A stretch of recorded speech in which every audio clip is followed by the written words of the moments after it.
మనసే నీది మరపురాని ప్రేమే నీది, కలనైనా మెళకువనైనా. నాకు ఒక మంచి జ్ఞాపకం ఏదన్నా ఉంది, మంచి అనుభూతి ఏదన్నా ఉంది, అనుభవం ఏదన్నా ఉంది అంటే నిన్ను గూర్చున్న జ్ఞాపకాలు, నిన్ను గూర్చున్న ఆలోచనలే కదా. కలనైనా మెళకువనైనా మధుర స్మృతి నీవేగా, హృది నిన్ను పాడేనుగా. నా గురి నీవే, నాదరి నీవే, నా స్వరఝరి నీవే యేసయ్యా, నా స్వరఝరి నీవే. నా స్వరఝరులు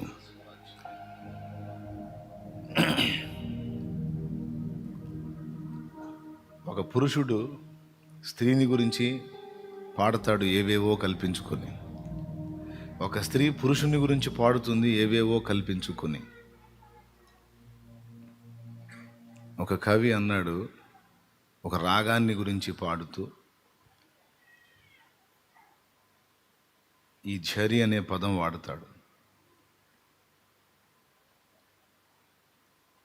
నేను మరి నాకు ఇంక ఏ స్త్రీలు ఏ పురుషులు ఏ స్థాయిని అందుకోలేరు కదా.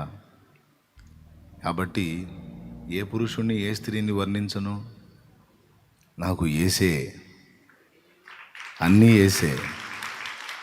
కాబట్టి నా స్వర ఝరి యేసే, మధుర స్మృతి యేసే, నా హృదయపూర్వకంగా వినిపించే పదం యేసే. నా పాట, నా ఊసు, నా ఆశ, నా ధ్యాస, నా యాస, నా భాష అన్నీ యేసే అని భక్తుడు అన్నట్టు నేను కూడా అదే అనుకుంటూ ఉంటాను, ఉండాలి, అదే న్యాయం. మరి మీ సంగతి ఏంటో మీరే ఆలోచించుకోండి. ఒకవేళ మీరు కూడా ఇలాంటి ప్రయాణంలో ఉంటే, ఈ విధమైన మనసే కలిగి ఉంటే దేవునికి స్తోత్రం, హల్లెలూయా. మధ్యలో ఎన్నో వస్తాయి. యేసును మనం ప్రేమించి యేసు ఎడల మనకున్న ఆసక్తిని కనపరుచుకునే ఆ ఆత్రంలో పరిగెత్తుతూ ఉంటాం మనం. కొన్నిసార్లు ఆయనకి మనకు మధ్య కొన్ని దోషాలు అడ్డు వస్తుంటాయి. పౌర్ణమి చంద్రబింబాన్ని ఎంతమంది చూశారు? పౌర్ణమి చంద్రబింబాన్ని ఎంతమంది చూశారు? చేతులు ఎత్తండి. ఏమండి, మరి ఇంత వెనకబడి ఉన్నారు ఏందండి మీరు? పండు వెన్నెలండి, పూర్ణ చంద్రబింబం ఆకాశంలో కనపడిద్ది కదండి పౌర్ణమి టైంలో, అది చూడలేదా? మరి చూస్తే చేతులు ఎత్తండి. చూడని వాళ్ళు ఎవరు ఉంటారు? నాకు తెలిసి కళ్ళు ఉన్న వాళ్ళు అందరూ కనపడతానే ఉంటుంది. సాయంత్రం చూడండి పోనీ. దేవునికి స్తోత్రం కలుగును గాక. దాదాపు అందరం చూస్తాం. నిండు పౌర్ణమిలో పూర్ణ చంద్రబింబం రౌండ్గా చక్కగా కనపడతా ఉంటుంది. కొన్నిసార్లు ఆరు బయట మంచం వేసుకొని పండుకొని ఆ చంద్రబింబాన్ని అలానే చూస్తూ ఉంటా. నాకుంది అలవాటు, చూస్తా. నా చిన్నప్పుడైతే ఆరు బయట మంచం వేసుకొని ఆ చుక్కలు, ఆ చంద్రబింబం చూస్తూ ఉంటాను. మేఘాలు, తెల్లని మేఘాలు, నల్లని మేఘాలు పొగలొచ్చినట్టుగా వస్తూ ఉంటాయి, ఆ చంద్రబింబాన్ని దాటిపోతూ ఉంటాయి. అప్పటిదాకా నిండుగా కనపడుతున్న చంద్రబింబానికి ఒక నల్లని మేఘం వచ్చేట గమ్మేసింది. మనసులో కొంచెం బాధ, అయ్యో అంత అద్భుతంగా ప్రకాశిస్తున్న చంద్రదీపాన్ని నల్లమబ్బు కమ్మేసిందే అనుకుంటూ ఉండగానే ఈ ప్రక్క నుంచి అలా కమ్మేసి కొంచెం తడవ అలా ఉండి చూస్తూ ఉండగానే ఆ నల్ల మేఘంలో నుంచి చంద్రబింబం అలా బయటకు వస్తున్నట్టు కనపడుతూ ఉంటుంది. కొంచెం అలా బయటికి కనపడగానే ఆహా మేఘం పోతుంది. చూస్తూ ఉండగానే ఆ మేఘం అలా దాటిపోతుంది. చంద్రబింబం వల్ల పూర్ణమైన వెలుగుతో అలా ప్రకాశిస్తూ ఉంటుంది. అలాగే యేసుతో మనకున్న అనుబంధం, యేసుతో మనకున్న సంబంధం మధ్యలో అడ్డుకట్టల్లాగా, అవరోధాల్లాగా నల్ల మేఘాలు ఎన్నో వస్తుంటాయి. ఎన్ని వచ్చినట్టే పోతాయి. ప్రభు మనం ప్రభు ఎప్పటికీ స్థిరం. హల్లెలూయా, హల్లెలూయా. ఇంకొకసారి చెబుతారా గట్టిగా? కాబట్టి అలాగా ఒక్కొక్క చరణం వర్ణిస్తే ఇది ఒక ప్రసంగం అయిపోయింది. ప్రతి పాట ఏముందిలే అని అనుకుంటాం సహజంగా, కానీ కాదండి. ప్లెయిన్గా కనబడుతున్న పదాల వెనక కూడా ఆ పాటను సిద్ధపరిచేటప్పుడు ఆ పదాలు పొందుకున్న వ్యక్తి హృదయంలో ఏ ఆలోచనలు పడుసూపాయో గుర్తుపట్టగలగాలి. నేనైతే పాటలు పాడుకునేటప్పుడు, ఎవరి అయినా పాడుకునేటప్పుడు కూడా ఆలోచించే పాడతా. ఆంధ్ర క్రైస్తవ కీర్తనలు ప్రతి కీర్తన ఎన్నో రహస్యాలను మనకు వెల్లడి చేస్తుంది. పాత పాటల పుస్తకం. అట్లాగే పాత అయినా క్రొత్త అయినా భక్తులు, ఆత్మీయులు రాసినటువంటి పాటల్లో వాళ్ళు దేవునితో కలిగి ఉన్న సంబంధాన్ని వర్ణించుకుంటూ పాడినటువంటి పాటల్లో ఎంతో ఆంతర్యం, రహస్యం ఉంటుంది. అది జస్ట్ ఇలా గుర్తుపడతారని చెప్తున్నా. మన మనసులో మార్పు ఉందా లేదా? రకరకాలుగా మారుతుందా లేదా? నల్లమబ్బు కమ్మేసినప్పుడు మన మనసు ఒక రకంగా ఉంటుంది, అది తొలగిపోయినప్పుడు ఒక రకంగా ఉంటుంది. కొన్ని నెలలేమో ఆసక్తిగా దేవునికి ప్రార్థన, భక్తి, ఆత్మీయత అంత మంటమండినట్టు ఉంటుంది. కొన్ని నెలలేమో ఎక్కడో దిగజారిపోతున్నట్టు, ఏదో నిరాశ, ఏదో కృంగుబాటు, ఎక్కడో మనం దేవునికి దూరం అవుతున్నామేమో, ఎక్కడో జారిపోతున్నామేమో, ఎక్కడో పొరపాటుగా ఉన్నామేమో అని ఒక వేదన వెంటాడుతాం. సో ఈ మార్పు మనలో, కానీ దేవుళ్ళో ఎనీ టైం ఒకే విధంగా ఉంది. యేసయ్యకు కొన్ని నెలలు మన మీద కోపం, కొన్ని నెలలు మన మీద ప్రేమ ఉంటుందా? మనం ఎన్ని రకాలుగా మారిన ఆయన మార్పు లేని, పెద్దగా చెప్పండి, మార్పు లేని దేవుడు. అయితే ఎన్నోసార్లు బలహీనతలు మనల్ని ఆవరించినాయి. ఇక నడవలేము, ఇక సాగలేము, ఇక ముందుకు వెళ్ళలేము అనిపించింది. కుటుంబ విషయంలో కావచ్చు, ఆత్మీయ జీవిత విషయంలో కావచ్చు, నాబోటోడికి సేవ విషయంలో కావచ్చు. అబ్బా మన వల్ల కాదు, ఇక మనం చేయలేము, మనం తగిన వారం కాదు, మనకు సాధ్యం కాదు, ఈ అర్హత లేదు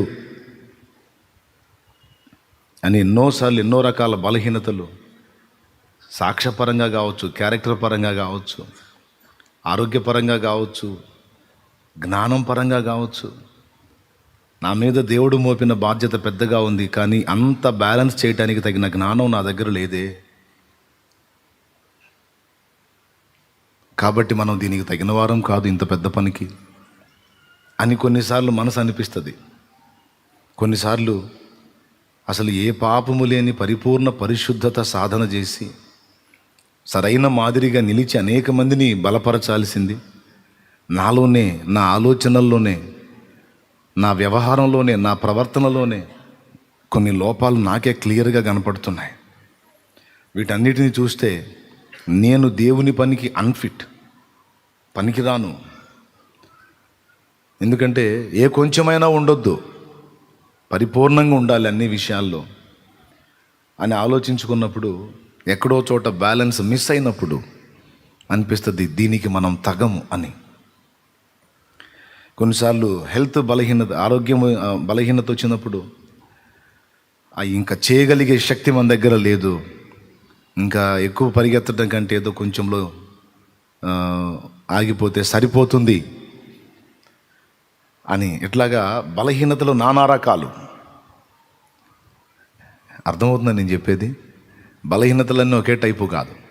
క్యారెక్టర్ విషయంలో బలహీనత ఉంటుంది, అంటే మన వల్ల జరిగే తప్పులను బట్టి. అలాగే జ్ఞానం విషయంలో మనం బలహీనమై ఉండొచ్చు. ఎంత చేద్దామన్నా ఈ కుటుంబాన్ని లాగాలంటే నా వల్ల కావటల్లా, నా జ్ఞానం సరిపోవటల్లా, పిచ్చెక్కుతుంది.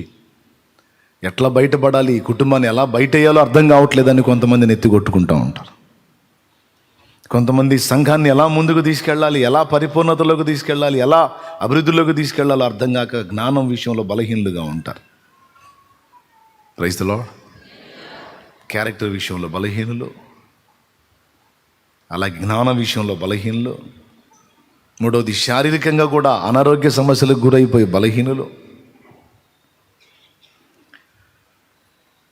ఇలా కొన్నిసార్లు వారి వీరి నిందలకు, విమర్శలకు, అవమానాలకు కృంగిపోయి మనస్సు విషయంలో బలహీనులు, కృంగిపోతూ ఉంటారు. కొన్నిసార్లు ఏ కారణం లేకుండానే కృంగిబాటు వచ్చింది. అసలు కొన్నిసార్లు మనం ఎందుకు కృంగిపోతున్నామో మనకు అర్థం కాదు, లాజిక్కే ఉండదు, సైతాను కుట్ర అది. అన్నీ బాగానే ఉంటాయి, కానీ ఎందుకో మనసులో నిరాశ, ఎందుకో నిర్వేదం, ఎందుకో ఆవేదన, ఎందుకో కృంగుబాటు, అంత కాళ్ళు చేతులు చచ్చుబడ్డట్టు నిస్తేజమైపోతుంది. ఎందుకో అర్థం కాదు. దేవుడేం తక్కువ చేయలేదు, అన్ని విషయాల్లో దేవుడు సహాయం చేస్తా ఉన్నాడు. ఎందుకు చిక్కటి చీకట్లాగా ఇది ఎందుకు ఆవరిస్తుంది? సాతాను కుట్ర. నిరాశలోకి నెట్టేయటానికి ఎప్పుడు వాడు ట్రై చేస్తూ ఉంటాడు. బాగా విను, స్తోత్రం చెప్పు. నిరాశలోకి నెట్టేస్తూ ఉంటాడు. ఇదొక టైపు బలహీనత. చాలామందిని గమనిస్తూ ఉంటాను నేను, ఎక్కువ ఈ నిరాశ మాటలు మాట్లాడుతూ ఉంటారు, కృంగిపోయిన మాటలు. కొంచెం బాధగా ఉంటుంది, కానీ ఇందులో నేనేమీ తక్కువ తినలేదు. నా బతుకు కూడా కొన్నిసార్లు అలానే ఉంది. కొన్నిసార్లు నిరాశ ఎంతగా కృంగదీసిందంటే, నా ప్రాణం పోతే బాగుండు, చచ్చిపోతే బాగుండు, నాకై నేను చేస్తే మళ్ళా నరకానికి పోతానేమో, దేవుడు నా ప్రాణం ఇంత తీసుకుంటే బాగుండు, ఇంకెందుకు నేను అవసరమా? మీకు అనిపిస్తుంది, నీకేం పిచ్చిరా, కమ్మని జీవితం నీకు ఇస్తే, దేవుడు మంచి జీవితం నీకు ఇస్తే, అనేక మందికి దీవెనకరంగా నిన్ను చేస్తే నీకేం పిచ్చిరా, అసలు చావుని ఎందుకు కోరుకుంటున్నావు నువ్వు అని అనిపిస్తుంది సహజంగా, ఏది నా లైఫ్ను చూసిన వాళ్ళకి. అలాంటి ఆలోచనలు అసలు ఎందుకు వస్తాయి? ఇప్పుడు మీరు అనుకోవచ్చు, అసలు ఏ కారణం చేత నీకు అలాంటి ఆలోచనలు వచ్చినాయి? నేను చెప్తా. ఇప్పుడు నాకు కుటుంబ సమస్యలు ఉన్నాయని, లేకపోతే బయట సమస్యలు ఉన్నాయని, లేకపోతే ఎవరో ఏదో పొగిడారని లేదా విమర్శించారని, వీటిని బట్టి కాదు. ఎప్పుడైనా నాకు మరణము కలుగునంత వేదన, మరణము కోరునంత వేదన ఎప్పుడన్నా నాకు కలిగింది అంటే దేని బట్టి కలిగిందో తెలుసా? దేవుని ఎక్కువగా నేను సేవించలేకపోతున్నాను, దేవునికి ఎక్కువ తృప్తి కలిగించే విధంగా నేను ఉండలేకపోతున్నాను, దేవునికి ఇంకా ఎక్కువగా నమ్మకంగా నేను ఉండాలి కానీ ఉండలేకపోతున్నాను, దేవునికి ఇంకా సమీపంగా నేను వెళ్ళాలి కానీ వెళ్ళలేకపోతున్నాను, ఆ అవకాశం నాకు దొరకట్లేదు, అడ్డగించబడుతున్నాను, వెనక్కి నెట్టివేయబడుతున్నాను, నాకు ఇవన్నీ ఏమీ వద్దు, నాకు యేసయ్యకు దగ్గరగా ఉండటం కావాలి, యేసు కావాలి, యేసుతో జీవితం కావాలి, యేసుతో సాంగత్యం కావాలి, యేసుకు నాకు మధ్య ఏది తట్టుకోలేకపోతున్నాను, నాకు ఆయన కావాలి. ఒకవేళ ఆయనకు సంతృప్తికరంగా, సంతోషకరంగా నేను ఉండకపోతే ఆ జీవితమే నాకొద్దు, దానికి ప్రతిగా నాకు మరణమే కలగాలి. ఇది నేను ఇప్పుడు మాట్లాడటం కాదు, కొన్ని సంవత్సరాల క్రితమే ఒక పాటలో పాడుకున్నాను. అమ్మైన మరచేను కొన్ని వేళ, మరొక నువ్వు కాచేవు అన్ని వేళ, నా మంచి స్నేహితుడా మరువలేను నీ ప్రేమ, నీ ప్రేమ మరచుట కంటే మరణమే మేలు సుమా. గుర్తుందా? కొంతమంది వినలేదేమో ఈ పాట, విన్నారా? వింటే గుర్తు వస్తుంది. ఏం పాట అది? యేసుని అనురాగం నిజమైన మమకారం అనే పాట. అక్కడ నిన్ను వీడి బ్రతకడం కంటే చచ్చిదేమను. కాబట్టి నేను ఎక్కువ ఎప్పుడన్నా కృంగిపోయాను, ఎప్పుడన్నా దుఃఖపడ్డాను అంటే ఆయనను కలవవలసిన రీతిలో సరిగ్గా కలవలేకపోతున్నాను, ఆయన్ని సమీపించలేకపోతున్నాను, స్పర్శించలేకపోతున్నాను, ఆయన ఏదో నాకు దూరమైనట్టు అనిపిస్తుంది, నా చర్యలలో నేను ఆయన్ని ఎక్కువ బాధ పెడుతున్నట్టు అనిపిస్తుంది. అలా ఈ వేదన కలిగినప్పుడు నా హృదయం మరణాన్ని అపేక్షించింది. ఇది అంటే మీలో కొంతమందికి డౌట్ కదా, ఏమొచ్చిందిరా నీకు, నువ్వు సాగును కోరటానికి కారణం ఏంటన్నాడు అనుకుంటారు కదా. ఏమొచ్చిందంటే ఇది వచ్చింది. క్లారిటీ ఉంది కదా? రైట్. నిద్రపోతున్న వాళ్ళు గట్టిగా స్తోత్రం చెప్దాం. ఇంకోసారి చెబుదాం. నాకు తెలుసుగా మీరు చెబుతానే ఉంటారు. నేను నిద్రపోతున్న వాళ్ళని చెప్పమంటే మీరు లేచి ఉన్నోళ్ళు చెబుతారు. మీరు స్తోత్రం అని ఒక్కటే అంటారు కానీ ముందేం చెప్పాను వినరు. మెలకుతో ఉన్నవాళ్ళు చెబుదాం. కానీ ఇప్పుడు నేను 4 రకాల బలహీనతలు చెప్పా. మొదటిది ఏంటి? జ్ఞాన విషయంలో బలహీనత లేదా క్యారెక్టర్. మొదటిది క్యారెక్టర్ విషయంలో బలహీనలో, రెండవది జ్ఞాన విషయంలో బలహీనలో, మూడవది శరీర బలహీనత అండి. వామ్మో, మర్చిపోయినారా? 3. 4వది నిరాశ, సాతాను కలిగించేటువంటి కృంగుబాటు అనే బలహీనత. అన్నీ బాగానే ఉంటాయి. కొంతమంది ఊరికని దిగాలుగా కూర్చుంటారు. ఎప్పుడన్నా చూడ మొఖాల్లో కళా కాంతి ఉండదు. మొఖాల్లో ఎప్పుడు ఏదో నిరాశ, నిస్పృహ. సాతాను చేసే మోసం అది. అందుకే దీనికి వ్యతిరేక పదం ఆత్మ ఫలములో చెప్పాడు. అయితే ఆత్మ ఫలమేమనగా గలతీ పత్రిక 5:22లో ఆత్మ ఫలమేమనగా ప్రేమ, రెండవది సంతోషం. నీకున్న దానిలోనే, నీ ఉన్న స్థితిలోనే దేవుని బట్టి నువ్వు సంతోషంగా ఉంటూ నేర్చుకో. హల్లెలూయా. సాతాను నిరాశలు తెస్తాడు. అందరిని చూడు, నిన్ను చూసుకో, వాళ్ళు అలా ఉన్నారు, వీళ్ళు ఇలా ఉన్నారు, నువ్వు ఎలా ఉన్నావు, నీ బతుకెందుకు ఎట్లా ఉంది అని వాళ్ళని వీళ్ళని చూపించి, నేను నీకు చూపించి ఈ లూసిఫర్ చేసే పనులన్నీయే. అన్నీ బాగున్నా సరే నేను నిరాశలోకి నెడుతుంటాడు వాడు. నీకున్నంతలో నువ్వు మంచిగానే ఉన్నావు, దేవునికి స్తోత్రం.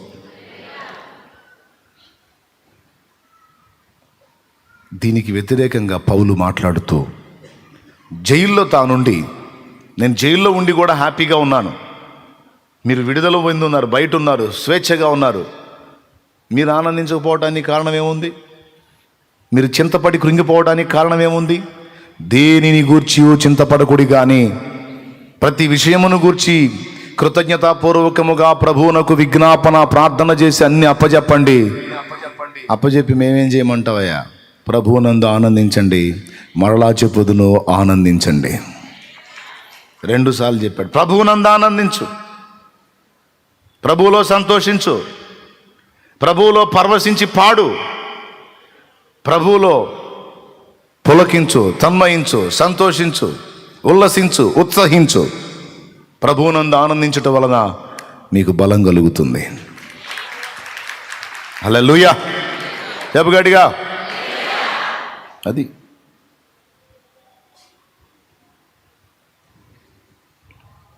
నిరాశను నెట్టవతల పడేసాయి, కృంగుబాటు నెట్టవతల పడేసాయి. ఆయన ఉన్నాడు. కొంతమందికి ఇప్పుడు నేనేమో భక్తి విషయంలో నాకు నిరాశ, కొంతమందికి వేరే వేరే విషయాల్లో నిరాశ. మీకు కూడా ఒకవేళ కృంగుబాటు ఏదన్నా, వేదన ఏదన్నా కలిగితే ఈ విషయంలో కలిగితే అర్థం ఉంది, కానీ మిగిలిన విషయాలు ఈ విషయంలో కూడా కలగటానికి ఏం లేదు. ఎందుకంటే 4 సంగతులు చెప్పాను. క్యారెక్టర్ విషయంలో బలహీనుడివి, బలహీనురాలివి. ఓకే. పుడతా ఎవరు పరిపూర్ణులు కాదు. పుట్టినవాడు పెరిగి పెద్దయి కొంచెం ఎదిగి ఒక అంతస్తుకు వచ్చినప్పుడు కంప్లీట్గా ఆ వ్యక్తి పరిపూర్ణత్వం అనేది అతనిలో వెల్లడవుతుంది. పుట్టిన బిడ్డ వెంటనే పరిగెత్తగలడా? కనీసం పొరలాడగలడా? కొన్ని నెలల తర్వాత పక్కకి పొరలగలుగుతాడు, కొన్ని నెలల తర్వాత దోగాడుతాడు, మరికొన్ని నెలల తర్వాత కూర్చోగలుగుతాడు, మరికొన్ని నెలల తర్వాత ఏదన్నా ఆధారం పట్టుకొని నిలవగలుగుతాడు, మరికొన్ని నెలల తర్వాత చిన్నగా ఏదో ఒక ఆధారం చేసుకొని ఒక అడుగు ముందుకు వేయగలుగుతాడు, మరికొన్ని నెలల తర్వాత నిలబడి నడవగలుగుతాడు. అంత మాత్రాన అంత అయిపోలా. నిలబడి నడిచినంత మాత్రాన అంత అయిపోలా, మళ్ళా పెరగాలి. శరీరం పెంపుదల రావాలి, జ్ఞానం పెరగాలి. ఒక పసిబిడ్డ పరిపూర్ణమైన వ్యక్తి కావడానికి కనీసం 21 సంవత్సరం కాలం పడుతుంది. ప్రభునందు కొత్తగా జన్మించిన మనం యేసుకు సమానమైన సంపూర్ణతలోకి రావడానికి ఖచ్చితంగా కొంత టైం పడుతుంది. మనవంతు మనం కూడా పోరాడుతుంటాం, కృషి చేస్తుంటాం. ప్రభువు వల్లనే అన్ని విషయములలో ఉండటానికి మన వంతు మనం శ్రద్ధ నిలుపుతాం, తిప్పలు పడతాం. అలానే ఉండటానికి మన వంతు మనం కృషి చేస్తాం. పసిబిడ్డ కూడా నిలవటానికి తన వంతు తను ట్రై చేస్తూ ఉంటారు. ఇప్పుడు మీరందరూ అలా ప్రయత్నించిన వాళ్ళే. నిలబడటానికి ప్రయత్నం చేసి ఎన్నిసార్లు బోర్ల పడలా, పడకుండా పుట్టింది మొదలుకొని అలాగా లేచి నిలిచిన వాడిని ఒకరిని చూపిస్తారా? చూపిస్తే నేను స్పెషల్గా ఒక ప్రత్యేకమైన దండ తీసుకొచ్చేస్తా. పుట్టిన మనము ఈ వయసుకు వచ్చేసరికి కనీసం నడక నేర్చుకునేసరికి ఎన్నోసార్లు పడుంటాం. మనం ఒక అడుగు వేస్తాం, ఆధారాన్ని వదిలేస్తాం, పడిపోతాం.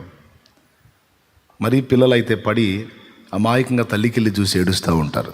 ఎందుకు తెలుసా? కొంతమంది పిల్లలకి పడ్డ దగ్గరే పడుంటాం తెలుసు, కానీ పైకి లేవటం తెలియదు.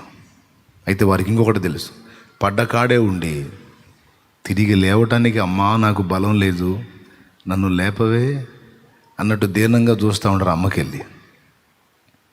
అప్పుడు అమ్మ ఏం చేసేది తెలుసా? పరిగెత్తుకుంటా బలహీనుడై ఉన్న కుమారుణ్ణి కుమార్తెను లేపటానికి తన హస్తబలమును ఉపయోగించి పైకి లేపుతుంది.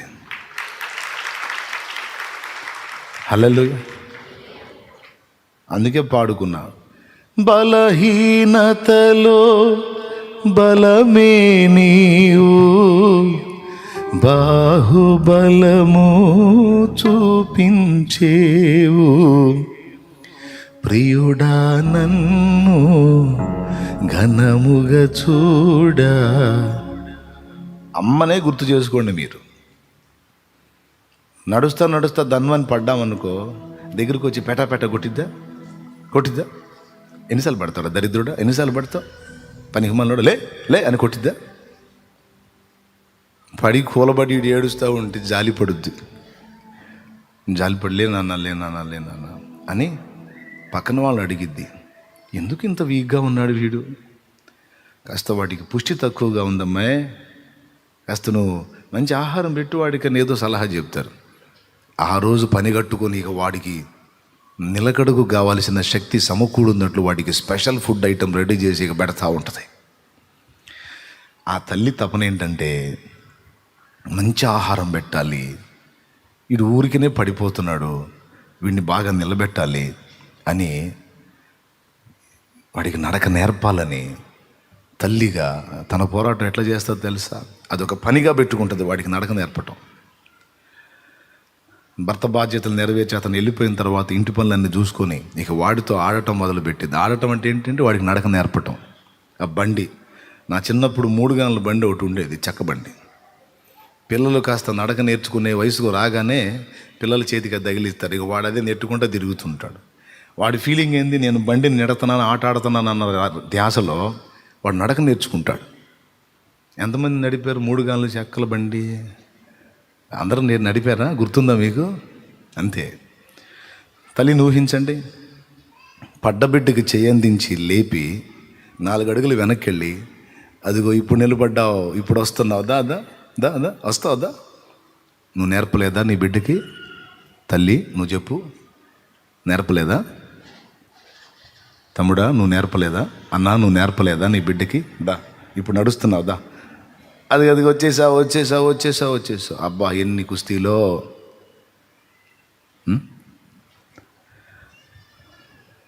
మొత్తం మీద ఆమె ఆశ ఏంటంటే వాడు నిలవాలి, తనలాగా నిలవాలి, తనలాగా నడవాలి, తనకంటే ఘనంగా ఉండాలి. యేసయ్య ఆశ కూడా ఇదే.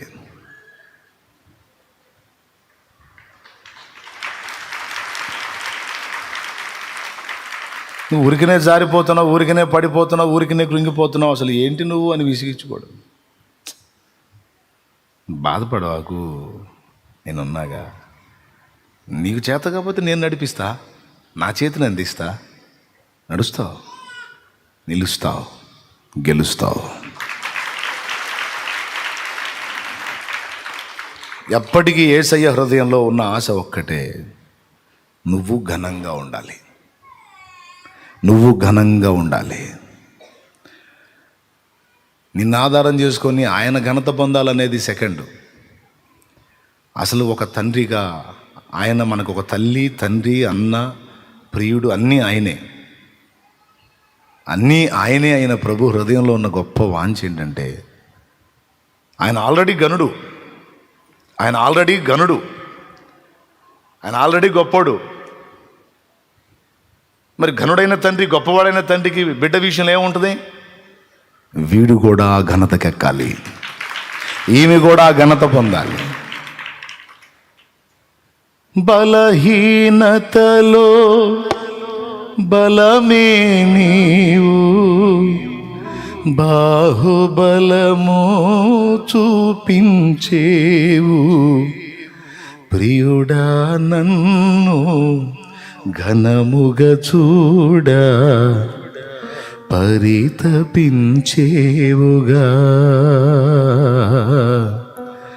ప్రేమానిధి నీవేగా. నిజంగా మనం ఎవరినైనా ప్రేమిస్తే వాళ్ళని అడ్డం పెట్టుకొని మనం ఘనం పొందాలనుకుంటామా, లేకపోతే వాళ్ళని ఘనపరచడానికి ఇష్టపడతామా? మనలో మన మాట మీరు చెప్పండి. వాళ్ళు ఘనంగా ఉంటే చూడాలని ఆశిస్తామా? 7 సార్లే మనమే ఘనంగా ఉందాం అనుకుంటామా? మనం ఎవరినైనా హృదయపూర్వకంగా ప్రేమిస్తే వాళ్ళు బాగుండాలి, వాళ్ళు ఘనంగా ఉండాలి, వారు గౌరవనీయంగా ఉండాలి, వారు ఉన్నతంగా ఉండాలని కోరుకుంటామా లేదా? కోరుకుంటాం అంటే చేతులు ఎత్తండి. కొంచెం ఎక్సర్సైజ్ లాగా ఉంటుంది. దేవునికి స్తోత్రం, హల్లెలూయా. ఇప్పుడు చెప్పు, యేసయ్య నిన్ను ప్రేమిస్తున్నాడా లేదా? ఎంత ప్రేమిస్తున్నాడు? ఎంత ప్రేమిస్తున్నాడా? ఇంత ఇంత ఇంత చెప్పలేవు. ఆ ప్రేమకు కొలతలు లేవు. హల్లెలూయా, హల్లెలూయా. ఇప్పుడు నువ్వు ప్రేమించే వ్యక్తి ఘనంగా ఉండాలని నువ్వు కోరుకోవటం న్యాయమే, కోరుకుంటావు తప్పనిసరిగా. మరి నిన్ను ప్రేమించే యేసయ్య కోరుకోడా? నిశ్చయంగా కోరుకుంటాడు. మనం ఆయన్ని ప్రేమిస్తున్నాం, అందుకే ఆయన్ని ఘనపరుచుకోవటంలో తృప్తి వెతుకుతాం. మనం ఆయన్ని ఘనపరుచుకోవటంలో ఆనందాన్ని వెతుక్కుంటాం మనం, ఎందుకంటే ఆయన్ని ప్రేమిస్తున్నాం. మనల్ని వచ్చి ఎవరైనా పొగిడితే అసలు మీరు నిజంగా అంత గొప్పోళ్ళండి, అంతండి ఎంతండి, నాదే ఉందిరా బాబు, అంత ఆయనది. ఈ ఘనత అంతా తీసుకెళ్ళి ఆయనకి ఆపాదిస్తూ ఉంటాం. ఆయన్ని ఘనపరుచుకోవడానికి ఇష్టపడతాం. ఎవరైనా ఆయన్ని ఘనపరుస్తూ ఉంటే తృప్తిగా ఉంటుంది మనకి. ఎవరైనా ఆయన్ని స్తోత్రిస్తూ ఉంటే, ఆరాధిస్తూ ఉంటే, ఎక్కడైనా మరీ కొన్ని చోట్లయితే వేరే భాష వాళ్ళు కూడా యేసయ్యని గురించి పాడుతూ మాట్లాడుతూ ఉంటే భాష మనకు అర్థం కాకపోయినా ఆ స్తోత్రం, ఆ స్తుతి అనే పదాలు అర్థమైనా, హల్లెలూయా అనే పదం అర్థమైనా, ఇది యేసయ్యదే, వీళ్ళంతా ప్రభువునే మహిమపరుస్తున్నారని ఎంత ఆనందంగా ఉంటుంది మనకి, ఎంత సంతోషంగా ఉంటుంది. ఎందుకు? ఆయన్ని మనం ప్రేమిస్తున్నాం, ఆయన ఘనత పొందుతుంటే అది మనకు తృప్తి.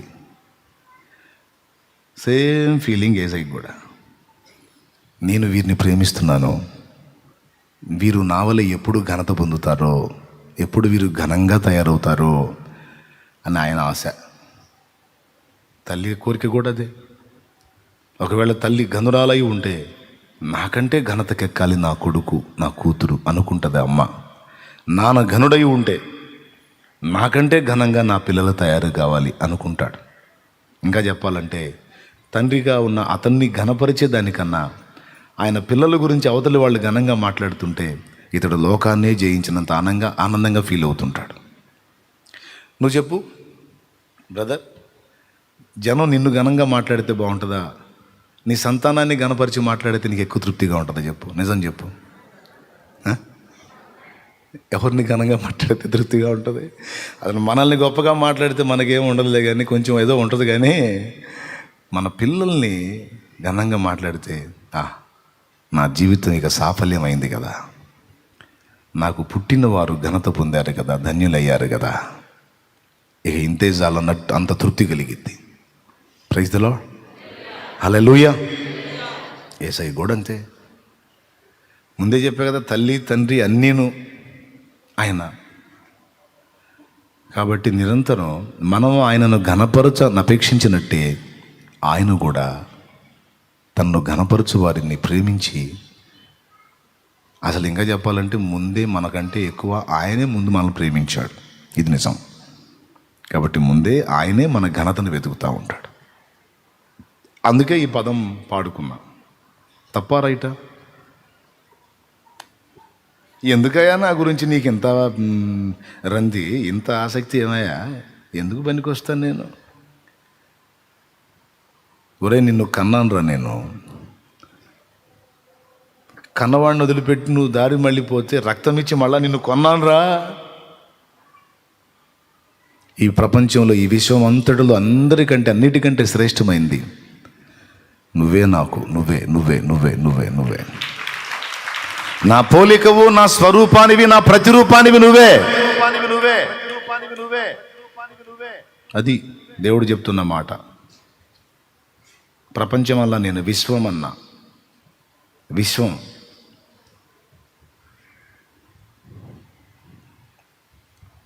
ఓకే. కాబట్టి జారి పడిన వేళ, పడ్డ చోటని నిన్ను వదిలిపెట్టడు, తన బాహుబలము చేత నిన్ను తిరిగి లేపాడు. అలా ఎన్నోసార్లు నువ్వు పడ్డావు, ఆయన లేపాడు. పడ్డావు, లేపాడు. ఇప్పటికి కూడా పడుతున్నావు, లేపుతున్నాడు. పడుతున్నావు, లేపుతున్నాడు. నీకేదో మొత్తానికి ఏదో నరాల జబ్బు వచ్చినట్టుందని ఇప్పుడు మళ్ళీ నరాల బలం కోసం, ఎముకల పుష్టి కోసం వాక్యంలోనే కొంచెం శ్రేష్టమైన వాక్యాహారం పెట్టి పుష్టినివ్వటానికి ఆయన సిద్ధపడి ఉన్నాడు. చేస్తున్నాడు ఆ పనే ఇప్పుడు. దేవునికి మహిమ. మొత్తం మీద ఒకటైతే నిజం, నిన్ను నిలబెట్టిన దాకా నిద్రపోడు. హల్లెలూయా, హల్లెలూయా. ఏముంది, ఒక పాటే కదా. చూడు, దాని వెనక ఒక ప్రసంగం ఉంది. దేవునికి స్తోత్రం. ఇప్పుడు అందరూ పాడండి. బలహీనతలో బలమే నీవు, బాహుబలము చూపించేవు, ప్రియుడా నన్ను ఘనముగా చూడ పరితపించేవుగా, ప్రేమానిధి నేవేగా. నన్ను ఘనపరచు వారిని నేను ఘనపరచెదను. మనందరం ఘనంగా ఉండాలి. అది కోరిక ఆయనకి. ఏ బలహీనత, జ్ఞానం విషయంలో నువ్వు బలహీనుడువా, బలహీనురాలువా? నీకు కావలసిన విషయాలన్నిటా కావలసిన జ్ఞానం ఇవ్వటానికి ఆయన బలవంతుడు. కుటుంబాన్ని నడపడానికైనా, సమాజాన్ని నడపడానికైనా, సంఘాన్ని నడపడానికైనా, అసాధ్యమైనవి సాధించడానికైనా, దేనైనా గెలవడానికైనా కావలసిన జ్ఞాన బలం ఒకవేళ నీ దగ్గర లేకపోతే, నువ్వు ఆయన్ని ఆశ్రయించగలిగితే, ఆయన తన జ్ఞానము నీకిచ్చి నిన్ను నడిపించగలుగుతాడు. ఈ మాట నేను చెప్పానా? యాకోబు రాసిన పత్రిక 1వ అధ్యాయము 5-6 వచనాలు చూడు. ఇలా ఉంది. నీ జ్ఞాన బలం కొదువుగా ఉంటే ఆ జ్ఞానం దేవుడే ఇస్తాడు ఆయన అడిగితే. మీలో ఎవరికైనాను జ్ఞానము కొదువుగా ఉన్న ఎడల అదుగో అతడు దేవుని అడుగువలెను, అడుగో, అప్పుడు అది అతనికి అనుగ్రహింపబడు. ఈ కుటుంబాన్ని ఎలా రొటేట్ చేయాలో నాకు అర్థం కావటల్లా. ఈ జీవితాన్ని ఎలా నడిపించాలో నాకు అర్థం కావటల్లా. ఈ సంఘాన్ని ఎలాగ ముందుకు తీసుకెళ్లాలో నాకు అర్థం కావటల్లా. ఈ లోకస్తుని ఎలా నీ వైపు తిప్పాలో నాకు అర్థం కావటల్లా. ఈ సమాజాన్ని ఎలా నీ వైపు తిప్పాలో నాకు అర్థం కావటల్లా. నా జ్ఞానము లేదు, జ్ఞానమి అయ్యా. నీ చిత్తము నెరవేర్చడానికి, నీ సంతోషాన్ని వెతకడానికి నాకు జ్ఞానం సరిపోవటల్లా. నా జ్ఞానమి అయ్యా. ఎందుకు జ్ఞానం? నీ చిత్తం నెరవేర్చడానికి, నీ సంతోషాన్ని వెతకడానికి, నీకు ఇష్టముగా బ్రతకడానికి. నాకంత జ్ఞానబలం లేదు ప్రభువా, బుక్ అవుతున్నాను. దయచేసి నా జ్ఞానం ఇవ్వా. బయటపడటానికి జ్ఞానం ఇవ్వవా? తప్పించుకోవటానికి జ్ఞానం ఇవ్వవా? తెలివినివ్వవా? నువ్వు ఏ విషయంలో అడుగుతావు? ఆత్మ సంబంధమైన విషయాలైనా, భౌతిక సంబంధమైన విషయాల్లో అయినా సరే ఆయనే జ్ఞానం ఇస్తాడు. నీకు తెలుసా, ప్రపంచ దేశాల్లో పెద్ద దేశంగా గుర్తింపబడదు, కానీ ఒక చిన్న దేశంగా గుర్తింపబడింది ఇజ్రాయిల్. మీరు గమనించండి, కావాలంటే నెట్లో సెర్చ్ చేసుకొని చూసుకోండి. ప్రపంచ దేశాలు అన్నిటిలో చాలామంది జ్ఞానులు ఉండొచ్చు, కానీ ఇజ్రాయెల్ గురించి సెర్చ్ చేయండి. అన్యులు సైతం వాళ్ళ గురించి ఎంత ఘనంగా మాట్లాడతారో చూడండి. మనమంటే బైబిల్ ఎరిగిన వాళ్ళం కాబట్టి వాళ్ళ గురించి గొప్పగా చెప్పుకుంటున్నాం, కానీ బైబిల్ని ఎరగనటువంటి అన్యజనులు వాళ్ళ ఐడియాలజీ గురించి ఎంత పొగిడి మాట్లాడతారో చూడండి, మీరు సెర్చ్ చేయండి. మైండ్ బ్లోయింగ్ అన్నమాట. ఎంత జ్ఞానమో! అంత జ్ఞానం ఎలా వచ్చింది వాళ్ళకి అంటే అది దేవుని చేతనే అనుగ్రహించబడింది. ఈరోజు మనం వాడుతున్నటువంటి వస్తు సామాగ్రి మొత్తం చాలా వరకు యేసు ప్రభువుని నమ్మిన బిడ్డలు కనిపెట్టినాయే. మన చొక్కాయికున్న బొత్తం దగ్గర నుంచి ఇది కుట్టిన మిషన్ దాకా, నేను పట్టిన మైకు దగ్గర నుంచి పెట్టిన కళ్ళజోడు దాకా అన్నీ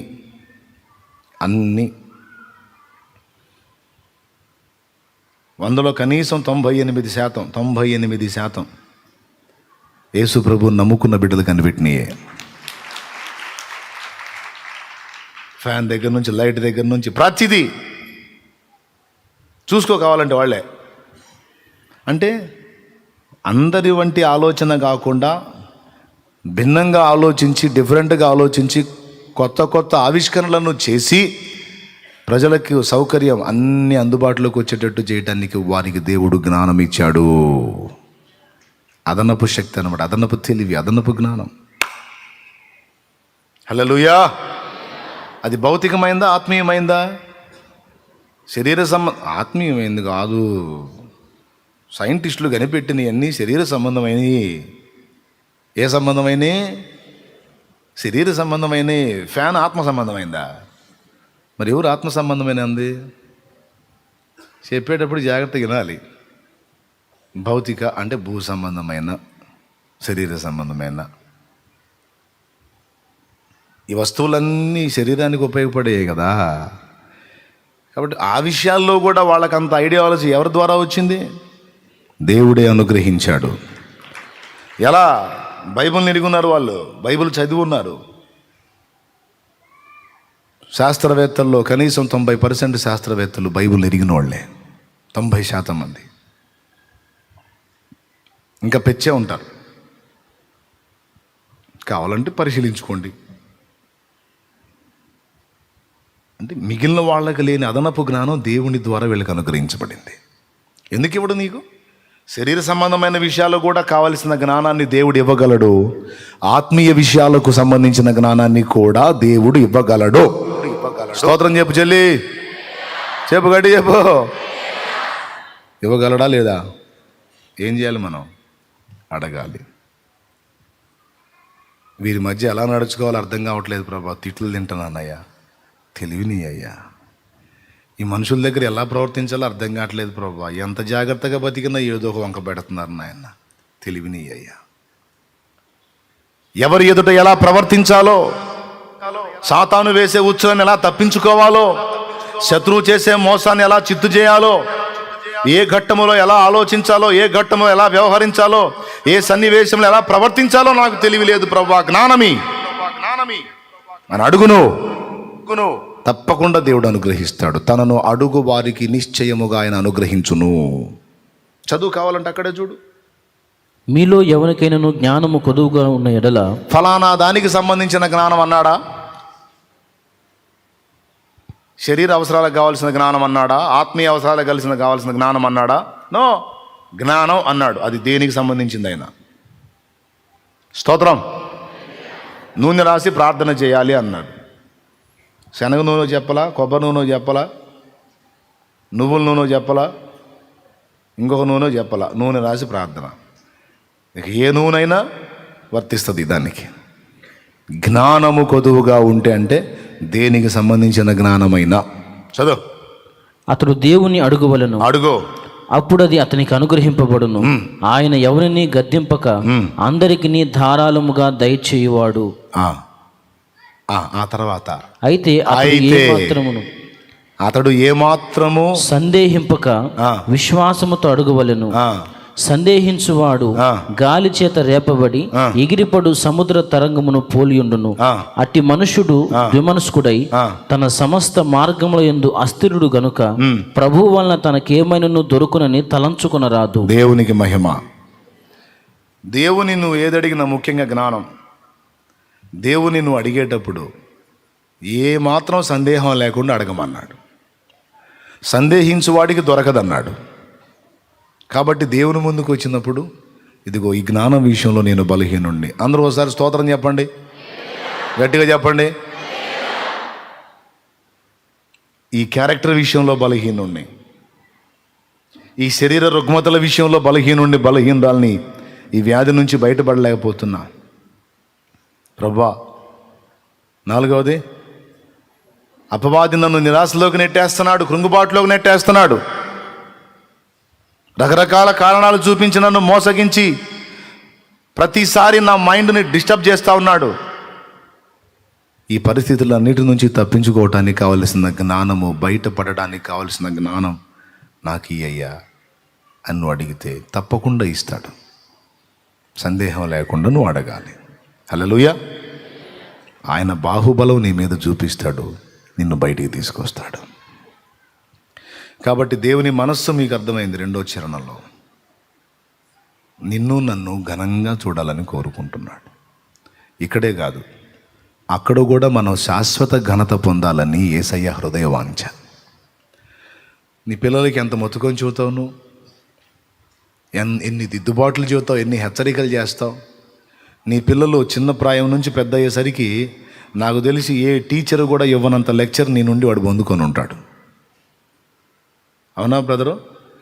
వాడికి రోజు ఏదో ఒక పాయింట్లో నేర్పుతానే ఉంటావు, ఏదో ఒక పాయింట్ చెప్తానే ఉంటావు. ఎందుకు ఆ సోది అంతా నీకెందుకు అని అడిగితే ఊరుకుంటావా?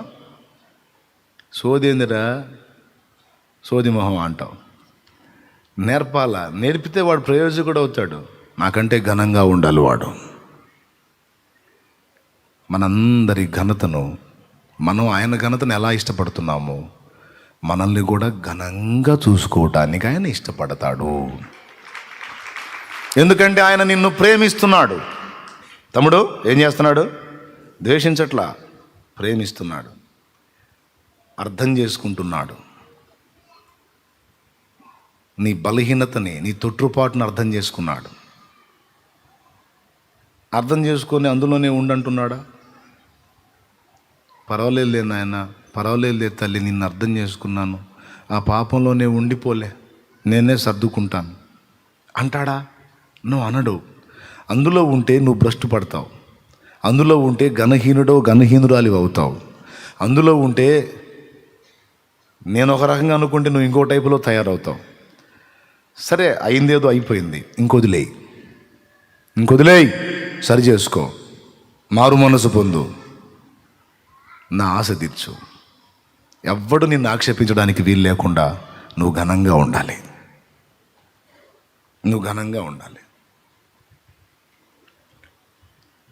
ఎంత ప్రియమైన కొడుకైనా నలుగురు చేత ఊపించుకుంటుంటే మనం ఏమైనా ఆనందపడతామా? బ్లంట్గా చెబుతున్నా. బజార్లో నలుగురు కలిసి వాడి పేరైతే చచ్చి అంటున్నారు అనుకో, ఎంత ముద్దులు కొడుకైనా మనకు సిరాకేసిద్దా లేదా? ఇక మనం ఆగలేవు, బుద్ధి చెబుతానే ఉంటాం. యేసయ్య కూడా అంతే. నిన్ను నలుగురు మెచ్చుకుంటుంటే, నిన్ను నలుగురు మెచ్చుకుంటుంటే నీ వాళ్ళు సంతోషిస్తారో లేదో తెలియదు, నీ మనసు సంతోషించిద్దో లేదో తెలియదు, నీ చుట్టాలు, నీ బంధువులు సంతోషిస్తారో లేదో తెలియదు, కానీ యేసయ్య మాత్రం ఖచ్చితంగా హ్యాపీ ఫీల్ అవుతాడు, ఖచ్చితంగా సంతోషిస్తాడు. అసలు అదే కోరుకుంటున్నాడు ఆయన. అందుకు ఇంత మొత్తుకొని నీకు హెచ్చరికలు చేసేది, అదొద్దురా, ఇదొద్దురా, అట్టుండొద్దు, ఇట్టుండొద్దు, అది వద్దు, నీకు అది దరిద్రం, వదిలేసే, అయిందేదో అయిపోయింది, సరి చేసుకో అని ఇంతసేటు మొత్తుకునేది ఎందుకంటే ఇహమందును పరమందును కూడా ఆయన బిడ్డగా నువ్వు ఘనపరచబడుతుంటే అది చూసి సంతోషిస్తాడు ఆయన. విశ్వానికే రాజు ఆయన. స్టెఫను హతసాక్షి ప్రభు దగ్గరికి వెళ్తా ఉంటే స్టెఫన్ని స్వాగతించడానికి ప్రభువే లేచి నిలబడ్డాడు.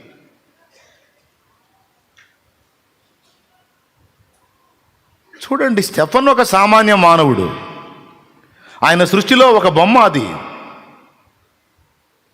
ఆయన చేసిన మట్టి బొమ్మ. అందులో ఒక ఆత్మ ఉందనుకోండి. ఆ ఆత్మ ఆయన దగ్గరికి వెళ్తుంటే ఆ స్టెఫనును ఎదుర్కోవడానికి మర్యాదపూర్వకంగా లేచి నిలిచాడు ప్రభు. విశ్వానికే రాజైన వాడు, సింహాసనాసీనుడైన వాడు లేవాలా? కానీ లెగుస్తాడు. ఇప్పుడు గమనించాలి మీరు, దర్శనంలో మనకి యేసయ్య లేచి నిలవటం కనపడింది.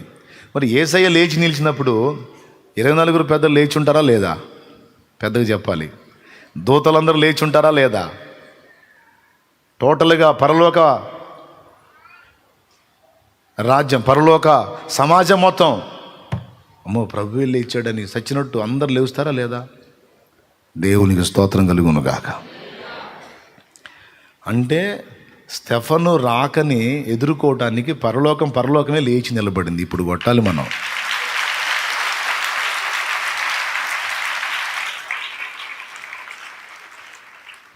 ఎంత ఘనపరచని అపేక్షిస్తాడో చూడు, ఎంత ఘనపరచని అపేక్షిస్తాడో చూడు, ఎంత ఆశపడతాడో చూడు. అది ఆయన మనసు. మీకు అర్థమైతే ఆయన సంతోషాన్ని నిజంగా నువ్వు వెతికితే నువ్వు జాగ్రత్తగా నడుచుకుంటావు. ఎందుకు? నువ్వు దూషణ పాలైతే ఆయన బాధపడతాడు.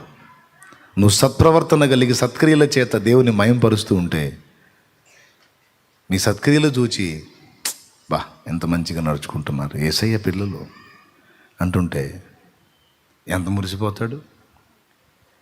ఈ అబ్బాయి ఈ ఫలానాళ్ళ అబ్బాయి అంటగా, అరే బాగా వచ్చాడే, భలే తయారయ్యాడే, భలే చేశాడే, అసలు ఫలానాళ్ళ అబ్బాయి అంటగా. ఆ మాట తండ్రికి వినపడింది అనుకో,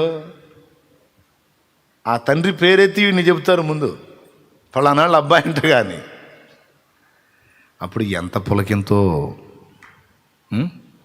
అటు బాగా తిరగేస్తున్నానా? ఇది అవసరమైనట్టు, అందుకని తిరగేస్తున్నా.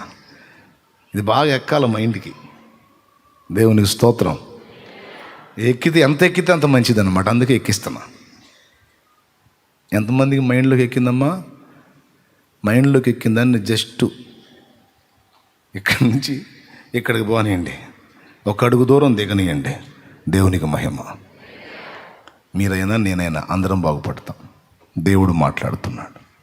ఒకటే, నువ్వు పిచ్చి చేష్టాలు చేసి దరిద్ర పేరు తెచ్చుకోవాకరా. మీ వాళ్ళకి ఫీలింగ్ ఉండదేమో, నీ ఫ్రెండ్స్కి ఫీలింగ్ ఉండదేమో, మీ బంధువులకి ఫీలింగ్ ఉండదేమో. నాకు చాలా ఫీలింగ్ నిన్ను ఎవడన్నా తిడితే, నిన్నెవరన్నా తక్కువగా అనుకుంటే. ఎందుకయ్యా వీళ్ళందరికీ లేని ఫీలింగ్ నీకెందుకంటే నేను నిన్ను ప్రేమిస్తున్నాను. ఎంత ప్రేమిస్తున్నావో దానికి కొలత లేదు. అందుకే ఎవరైనా నిన్ను గణపరిస్తే నాకు తృప్తి. నిన్ను ఆశీర్వదించు వారిని నేను ఆశీర్వదిస్తాను, నిన్ను శపించు వారిని నేను. రియల్ లవర్, నిజమైన ప్రేమికుడు యేసు. ఇక మిగిలిందంతా బుసు, నమ్మలేం. నిజమైన ప్రేమ యేసే. కాబట్టి మరి ఆయన సిగ్గుపరుస్తారా లేకపోతే సంతోష పెడతారా? రైట్. 3వ చరణం కృపను చూపిస్తుంది. శాశ్వతమైన కృపయే నీది, శ్రమలో నన్ను విడువగలేనిది. ఈ కృప అనే పదం కానీ లేకపోయినట్టయితే, ఈ కృప అనేది లేకపోయినట్టయితే ఎప్పుడో తీర్పు మన మీదకి వచ్చేది. ఎన్నోసార్లు మనం బుద్ధిహీనంగా ఆయన ముందు ప్రవర్తించిన ఆయన దేన్ని బట్టి మనల్ని కనికరించాడో తెలుసా? కృపను బట్టి. కొంతమంది ఈ మాట వినండి, కొంతమంది ప్రారంభంలో యేసయ్య దగ్గరికి వచ్చి రక్షణ పొందేటప్పుడు కృప మీద ఆధారపడి రక్షణలోకి వస్తారు. దేని మీద ఆధారపడి? కృప మీద ఆధారపడి రక్షణలోకి వస్తారు. రక్షణలోకి వచ్చిన తర్వాత మళ్ళా కృపలో నుండి తొలగిపోయి క్రియల మీద ఆధారపడటానికి మొదలు పెడతారు. మళ్ళీ ఒకసారి చెప్తా. యేసయ్య దగ్గరికి వచ్చినప్పుడు నువ్వేం ఒప్పుకున్నావు? పెద్దగా చెప్పు. నీ పుణ్యాలు ఒప్పుకున్నావా, నీ పాపాలు ఒప్పుకున్నావా? పెద్దగా. ఇంకోసారి ఇంకొంచెం పెద్దగా. డౌట్ లేదుగా? పాపాలే ఒప్పుకున్నావు అంటే నీకు తెలుసు నువ్వు దేవుని సన్నిధికి రావడానికి, దేవుని ముందుకు రావడానికి, దేవుని రాజ్యంలో ప్రవేశించడానికి యోగ్యుడవు కాదు, యోగ్యురాలివి కాదు. అవునా కాదా? నువ్వు పాపివని ఒప్పుకుంటున్నావా లేదా? అందరూ చెప్పాలి మర్యాదగా. ఒప్పుకుంటున్నావా? ఏమైనా డౌట్ ఉందా? మరి ఎట్లా వచ్చేవాడికి అసలు నువ్వు? ఎలా నువ్వు దేవుణ్ణి తండ్రి అంటున్నావు? ఎలా నువ్వు దేవుణ్ణి అబ్బా, తండ్రి, నాయనా అని మొర్ర పెడుతున్నావు? నానా అని ఎలా అంటున్నావు నువ్వు? నీకు తెలుసుగా నువ్వు పాపివి. ఎంత ఘోర పాపివో కూడా నీకు తెలుసు. నువ్వు ఎంత తేడానో నీకు తెలుసు. నీ మైండ్లో వచ్చే ఆలోచనలు, నువ్వు చేసిన పనులు, నీ క్రియలు, నీ సమస్తం నీకు తెలుసు. మరి ఇంత పాపివై ఉండి అసలు ఏ మొహం పెట్టుకొని వచ్చా దేవుడి సన్నిధికి? ఇంత ధైర్యంగా కూర్చున్నావే నువ్వు. అసలు నేనైతే ఏకంగా బలిపీఠం ఎక్కి ప్రసంగాలే చేస్తున్నానే. నేను కూడా మారు మనసు పొంది బాప్తీసం పొందడానికి వచ్చినప్పుడు నేను కూడా ఏం ఒప్పుకున్నా?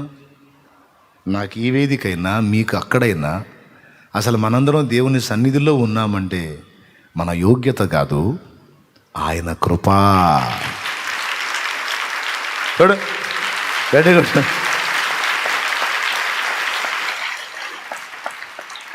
ఏంటిది? ఆయన కృప. మన రక్షణలోకి రావడానికి కృపయే ఆధారం. మన క్యారెక్టర్ కాదు, మన క్రియలు కాదు. మన క్యారెక్టర్ పరంగా చూస్తే మనం తేడా. అయినా సరే నువ్వు నా బిడ్డవి, నా కుమారుడు, నా కుమార్తెవి, రా, నేను నిన్ను నా రాజ్యంలో చేర్చుకుంటానని స్వాగతించాడు. దేన్ని బట్టో తెలుసా? నీ యోగ్యతను బట్టి కాదు, నా యోగ్యతను బట్టి కాదు. ఆయన కృపామయుడు గనక ఆయన కృపను బట్టి నిన్ను చేర్చుకున్నాడు. ఒకవేళ నీ క్యారెక్టర్ను బట్టి నిన్ను చేర్చుకుంటే అది నీ గొప్పతనం అయింది కానీ దేవుని గొప్పతనం కాదు.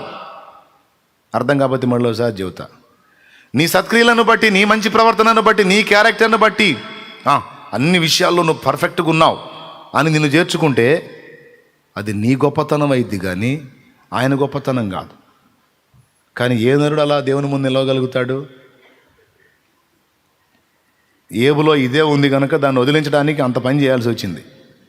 ఏబులో ఇదే ఉంది కనుక ఆ తుప్పు వదలు కొట్టడానికి దేవుడు అంత జోక్యం చేసుకోవాల్సి వచ్చింది. స్వక్రియల మీద ఆధారపడిన ఏబు తుప్పు దొళ్ళగొట్టి కృప మీద ఆధారపడేటట్టు నడిపించి తీసుకొచ్చాడు లైన్లోకి.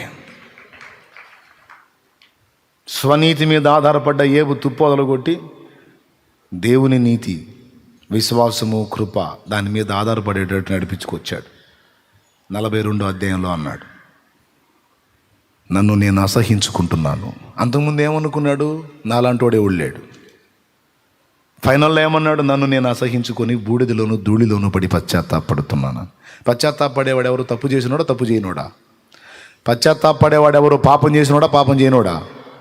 క్లైమాక్స్లో అర్థమైంది ఏబుకి నేను తేడా అని. ఆ మాటను బట్టి దేవుడు అన్నాడు అన్నమాట ఏబు స్నేహితులతో, ఏబు పలికినట్టు మీరు యుక్తమైన దాన్ని పలుకలేదు. ఏబు స్నేహితులు ఏం పెద్ద మనుషులు కాదు. వీళ్ళు కూడా నీతి మీదనే ఆధారపడ్డారు, స్వనీతి మీద. వీళ్ళు స్వనీతి మీద ఆధారపడి ఏబును అంటారు నువ్వు స్వనీతి పరుడు అంటారు. మొత్తం ఒకే జాతి పిల్లలు. ఎందుకో తెలుసా? మనం మంచిగా ఉంటే దేవుడు ఇబ్బంది పెట్టాడు. మన క్రియలు బాగుండాలి, మనం అలా ఉండాలి, మనం ఇలా ఉండాలి, మనం ఇంత పర్ఫెక్ట్గా ఉంటే దేవుడు ఇంత పర్ఫెక్ట్గా సాయం చేస్తాడు. వీళ్ళు కూడా స్వనీతి క్రియల మీదనే డిపెండ్ అయ్యి ఏబుకు క్లాసులు ఇచ్చారు. వాళ్ళిద్దరు వాదన ఎట్లుంటుంది తెలుసా? నేను నీతిమంతుడు అంటే నేను నీతిమంతుడని కొట్టుకున్నట్టు ఉంటుంది. చదవండి, ఏబు గ్రంథం మొత్తం చదవండి. నీతిమంతుడు అయితే ఈ గది ఎందుకు పట్టిద్ది నీకంటారు వాళ్ళు. అదే కదరా నాకు కూడా అర్థం కావట్లేదు. అసలు నేను ఎంత మంచివాడిని మీకేం తెలుసురా? విధవరాలు ముఖం చూడలేదు, ఆకలి కొన్నవాడి ముఖం చూడలేదు, అన్యాయం జరిగిన వాడి ముఖం చూడలేదు. అన్యాయం జరిగిన వాడికి నేను తన్ని న్యాయం చేశా, ఆకలి కొన్నవాడికి పిలిచి అన్నం పెట్టా. పొరుగువాడి భార్యను ఆశించలేదు, కనీసం కళ్ళతో కూడా మోహపు చూపు చూడలేదు. ఎన్నో చెప్తున్నావు కానీ ఏదో తేడా ఉంటుంది. విషయం ఏంటంటే ఇద్దరిది తప్పే. ఫైనల్లో ఏబు లైన్లోకి వచ్చి, నేనేదో అనుకున్నాను, నన్ను గురించి నేనేదో అనుకున్నాను, కానీ నేను తేడా అని నాకు అర్థమైంది, అందుకే బూడిదలోను ధూళిలోను పడి పశ్చాత్తాపడుతున్నానని ఏబంటే దేవుడు ఏబును ఆమోదించాడు. ఏబు ఫ్రెండ్స్ ఆ మాటల్లా అనందుకు, నా సేవకుడగు ఏబు పలికినట్లు మీరు యుక్తమైన దాన్ని పలుకలేదు గనుక మిమ్మల్ని నేను శిక్షిస్తానన్నాడు. బిక్కమొహం వేసుకొని చూశారు. ఎందుకు? ఏబైతే తన స్వనీతి విషయంలో విరిగిపోయి కృప మీదకి వచ్చాడు, వాళ్ళు ఇంకా రాలేదు. కృప మీదకి రానివాడు, కృపలోకి రానివాడు శిక్షలో ఉంటాడు, పనిష్మెంట్లో ఉంటాడు, డేంజర్లో ఉంటాడు. స్తోత్రం. అప్పుడు వాళ్ళకి ఇంకా వాట్ నెక్స్ట్ అర్థం కాల. మీ పక్షమున ఏబు విజ్ఞాపన చేస్తే అతన్ని బట్టి మిమ్మల్ని వదిలిపెడతానంట. అప్పుడు ఏబు వేడుకుంటాడు, అంత తెలియచావదులే ప్రభా, నేను చెప్తాను, వాళ్ళని క్షమించు, కృపతో వాళ్ళని జ్ఞాపకం చేసుకో. కొన్నిసార్లు మన వారిని దేవుడు శిక్షింపబోనుకుంటే వారి విషయమై కృప మీద ఆధారపడి మనం దేవుణ్ణి వేడుకుంటే వాళ్ళని వదిలేసే అవకాశం ఉంది దేవుడు. అర్థమైతే ఓ స్తోత్రం చెప్పు గట్టిగా. మన వారి విషయంలో కూడా ఇది వర్తిస్తుంది. మన వారి విషయంలో కూడా ఇది వర్తిస్తుంది. ఇప్పుడు దేని మీద మనం డిపెండ్ అవ్వాలి? రక్షణలోకి వచ్చినప్పుడు దేన్ని ఆధారం చేసుకొని వచ్చాం? అందరూ చెప్పండి పెద్దగా. రైట్. చివరి వరకు మన ఆత్మీయ జీవిత ప్రయాణంలో మనకు ఆధారం ఏంటి? మీకు దండం పెడతాను, నాకు ఆకలి అవుతుంది, చెప్పండి. మరి ఏం చెప్పరేంది? ఏమోలే అన్నట్టు చూస్తున్నారు. పాట అనుకుంటున్నారు ఏంది? బైబిల్ వచనాలు చూపించి మాట్లాడుతున్నాను, పాట అనుకుంటున్నారా ఏంది? కొంపదీసి వాక్యాల్లోంచి పుట్టింది ఆ పాట. దేవునికి మహిమ. ఎప్పుడు డైరెక్ట్గా వచనంలోకి వెళ్తాం, ఇప్పుడు కొంచెం డిఫరెంట్గా పాటలోంచి వెళ్తున్నాం. అది విషయం. అర్థం కాలేదా? అయిందా? చెప్పండి. రక్షణలోనికి వచ్చినప్పుడు ఆధారం ఏంటి? కృపను ఆధారం చేసుకొని రక్షణలోకి వచ్చి ఆ తర్వాత మళ్ళా క్రియల మీద డిపెండ్ అవుతాం. క్రియల మీద డిపెండ్ అయ్యి కృపలో నుండి తొలగిపోతాం. ఇది డేంజర్. గుర్తుపెట్టుకో. నువ్వు ఎంత నీతిమంతుడవైనా, ఎంత నీతి ప్రవర్తన కలిగినా, ఆ ప్రవర్తనను బట్టి నీ విశ్వాసం బలంగా ఉంటుంది, ప్రార్థన బాగుంటుంది, సాక్ష్యం బాగుంటుంది, ప్రభువుకు సంతోషం కలుగుతుంది, ఇవన్నీ ఓకే. కానీ నీ పరలోక ప్రవేశానికి, నీ పరలోక రాజ్య ప్రవేశానికి ఆయన కృపే ఆధారం కానీ నీ క్రియ ఆధారం కాదు. ఆయన యందు నువ్వు ఉంచిన విశ్వాసము, విశ్వసించిన వారి ఎడల ఆయన చూపిన కృప. మళ్ళీ చెప్పేదా?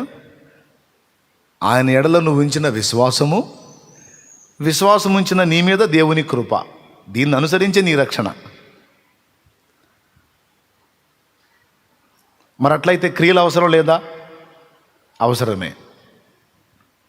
ఎందుకు క్రియలు ఎందుకు అంటే దాని గురించి బోల్డ్ అనే సందేశాలు గతంలో చెప్పాను. అచ్చంగా మన క్రియలు ఎందుకు అన్న పాయింట్ మీద కొన్ని ముఖ్యమైన విషయాలు ఒక అంశంలో మాట్లాడాను నేను. అది కూడా యూట్యూబ్లో అప్లోడ్ చేయబడి ఉంది. మెట్టుకి మన రక్షణలోనికి రావడానికి కృప ఆధారం, మన విశ్వాస యాత్ర కొనసాగటానికి కృపే ఆధారం. చాలాసార్లు మన ఆత్మీయ జీవితంలో తొట్టుపడ్డాం. చిన్నవో పెద్దవో, మంచివో చెడ్డవో, మన దగ్గర కొన్ని లోపాలు జరిగినాయి. జరిగిన ప్రతిసారి ఏ మాటతో వచ్చావు దేవుని దగ్గరికి? నిలబడదాం అనుకున్నాను, నిన్ను మయంపరద్దాం అనుకున్నాను, కానీ అవమానపరిచేటట్టు ప్రవర్తించాను. తండ్రి నన్ను క్షమించు, కృపతో నన్ను జ్ఞాపకం చేసుకో. అంటే నా యోగ్యత బట్టి కాదు, కానీ నీ కృపతో నన్ను జ్ఞాపకం చేసుకొని నన్ను స్వీకరించు, ఆమోదించు, అంగీకరించు అని కృపను ఆధారం చేసుకొని ఎన్నిసార్లు వచ్చాను దేవుని దగ్గరికి. ఇక ముందున్న ఆత్మీయ జీవితంలో సైతం ఎప్పటికీ ఇక మనం ఏ చిన్న విషయంలో కూడా లోపం చెయ్యం, పొరపాటు పడం అనే గ్యారంటీ ఉందా? ఉందా? ఉంటే నీ కృప అక్కర్లేదు. ఉంటే చెప్పు. ఉండకుండా జాగ్రత్తలు తీసుకుందాం. కానీ ఎప్పుడైనా ఒకవేళ శత్రువు మనల్ని మోసగించిన, శరీరేచ్ఛల వలన మనం శోధించబడ్డా, ఎక్కడైనా ఏదైనా ఒక అభ్యంతరం అనేది ఏర్పడితే ఎప్పటికీ మర్చిపోకుండా గుర్తుపెట్టుకోవాలి, కృప. కృప నీ క్రియ కాదు, కృపను బట్టి నిన్ను ఆమోదిస్తాడు ఆయన. హల్లెలూయా. నీ క్రియల వలన దేవుడు నిన్ను ఆమోదిస్తే అది నీ గొప్పతనం అవుతుంది. కానీ అనర్హుడవైనా అనర్హురాలివైనా నిన్ను ఆయన ఆమోదించినప్పుడు ఆయన కృప గొప్పతనం లోకానికి తెలుస్తుంది, నీకు నాకు తెలుస్తుంది. కృపాదానం, కృపను దానం చేశాడు మనకి. అనర్హులను ఆ కృపను ఆధారం చేసుకొని అర్హులుగా ఎంచాడు. పని చేసిన వాడికి జీతము రుణమే కానీ దానం కాదు. కష్టపడ్డాడు, పైసలు ఇచ్చావు. ఈ అబ్బాయి ఉన్నాడండి పాపం, రోజంతా కష్టపడ్డాడు నా దగ్గర. సాయంత్రానికి జీతం ఇచ్చి పక్కనాడికి చెప్తున్నా, అతనికి నేను 600 రూపాయలు దానం చేశాను అంటే అతనేమంటాడు, పక్కనోడు ఏమంటాడు, ఏంటి నువ్వు చేసింది దానం, నీ బొంద, ఇప్పటిదాకా చాకరీ చేశాడు, ఆ కష్టపడ్డ దానికి రుణం తీర్చుకున్నావు. ఏంటి రుణం? 600 రూపాయల డబ్బు. దానం ఎలా అవుతుంది? కానీ పొద్దున్న నుంచి సాయంత్రం దాకా ఏ పని చేయలే, కానీ నేను అతనికి 600 ఇచ్చాను. ఇప్పుడు అది రుణమా దానమా? అది దేవుని వాక్యం చెప్తుంది. ఎక్కడుంది ఈ మాట? గలతీ పత్రికది, రోమా పత్రికలో కూడా దీనికి సంబంధించినటువంటి సంగతులు ఉన్నాయి.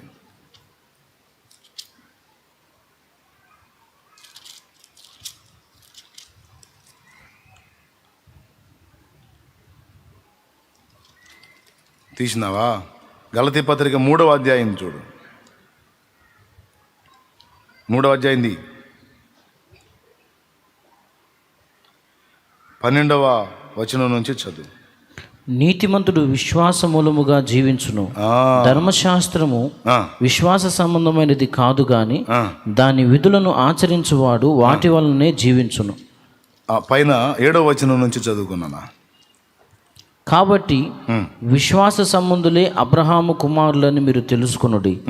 దేవుడు విశ్వాస మూలముగా అన్ని జనులను నీతిమంతులుగా తీర్చునని లేఖనము ముందుగా చూచి. అద్దుగదుగదుగదుగు విశ్వాస మూలముగా అన్య జనులను నీతిమంతులుగా తీర్చును. నీ యందు అన్య జనులందరూ ఆశీర్వదింపబడుదురు అని అబ్రహామునకు సువార్తను ముందుగా ప్రకటించను. అది అవసరం లేదు, ముందు చెప్పిన మాట మళ్ళీ ఒక్కసారి చదువు. దేవుడు విశ్వాస మూలముగా, క్రియల మూలముగా కాదు, విశ్వాస మూలముగా అన్ని జనులను నీతిమంతులుగా తీర్చునని. రైట్, ఆ మాట అట్లా పెట్టు. విశ్వాసమును బట్టి అబ్రహాము నీతిమంతుడు. ఇప్పుడు రోమా పత్రిక 4వ అధ్యాయానికి రా. 2వ వచనం నుంచి చదువు. నేను చెప్పిన మాట అక్కడ ఉంది. కృప గురించి చెప్తున్నా. అబ్రహాము క్రియల మూలముగా నీతిమంతుడని తీర్చబడిన ఎడల అతనికి అతిశయ కారణము కలుగును గాని అది దేవుని ఎదుట కలుగదు. అదిగో అబ్రహాము క్రియల మూలముగా నీతిమంతుడని, వచనం ఉంచవాయ్ నా ముఖం ఎందుకు. అబ్రహాము క్రియల మూలముగా నీతిమంతుడని తీర్చబడిన ఎడల అతనికి అతిశయ కారణము కలుగును గాని, అతనికి కలిగిద్ది. తన క్రియలు నీతిమంతమైన క్రియలు అయితే అతిశయం అతనికి కలిగిద్ది కానీ అది దేవుని ఎదుట కలగదు. లేఖనమేమి చెప్పుచున్నది? లేఖనం ఏం చెప్పుచున్నది? అబ్రహాము దేవుని నమ్మెను, అది అతనికి నీతిగా ఎంచబడింది. దేవునికి మహిమ. అయిపోలా, చదువు. పని చేయువానికి జీతము రుణమే గాని దానమని ఎంచబడదు. అది ఇందాక నేను చెప్పింది. ఈ అబ్బాయి పొద్దంతా చాకిరీ చేశాడు, నేను జీతం ఇచ్చా. దానమా రుణమా? నోరు తెరిచి చెప్పండి, మీకు దండం చేసుకుంటాను. దానమా రుణమా? నువ్వు చిన్నగా చెప్పండి. మనసులో చెప్పుకోండి, రుణం. అట్లా కాకుండా ఏ పని చేయలా 600 ఇచ్చా. ఇప్పుడు అది రుణమా దానమా? ఇప్పుడు ఆ వచనం చదువు. లేఖనమేమి చెప్పుచున్నది? లేఖనం ఏం చెప్పుతుంది? అబ్రహాము దేవుని నమ్మెను, అది అతనికి నీతిగా ఎంచబడెను. పని చేయువానికి జీతము రుణమే గాని దానమని ఎంచబడదు. పని చేయక భక్తిహీనుని నీతిమంతునిగా తీర్చువాని యందు విశ్వాసముంచు వానికి వాని విశ్వాసము నీతిగా ఎంచబడుచున్నది. ఆ వచనం 5వ వచనం మళ్ళీ ఒక్కసారి నీట్గా అందరూ చదువుకోండి. పని చేయక అంటే క్రియ లేక భక్తిహీనుని నీతిమంతునిగా తీర్చువాని యందు విశ్వాసముంచు వానికి వాని విశ్వాసము నీతిగా ఎంచబడుచున్నది. అది అండి, అబ్రహాము ఎలా నీతిమంతుడు? విశ్వాసమును బట్టి. అంటే వాస్తవానికి నేను అయోగ్యుణ్ణి, అనర్హుణ్ణి, కానీ దేవుడు ఉన్నాడు.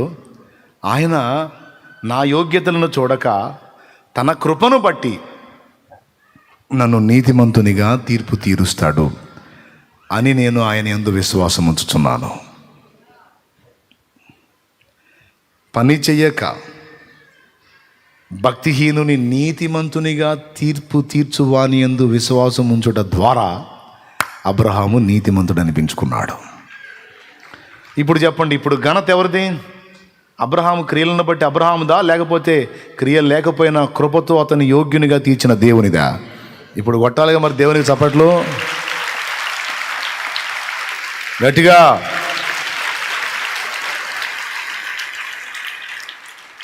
హల్లెలూయా. ఏమర్థమైంది మీకు?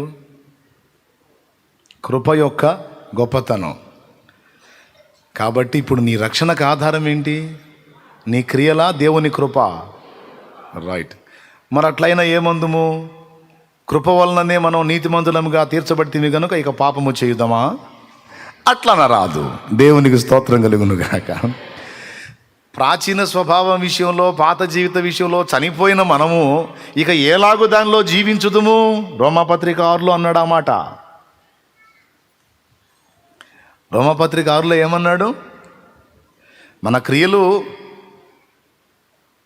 మన రక్షణకు ఆధారం కానంత మాత్రాన, కృపయే ఆధారం అయినంత మాత్రాన, ఇక మన క్రియలకు విలువ లేదు అన్నంత మాత్రాన మరి మనము మన క్రియల విషయంలో తప్పిపోదామా? అట్లన్న రాదు.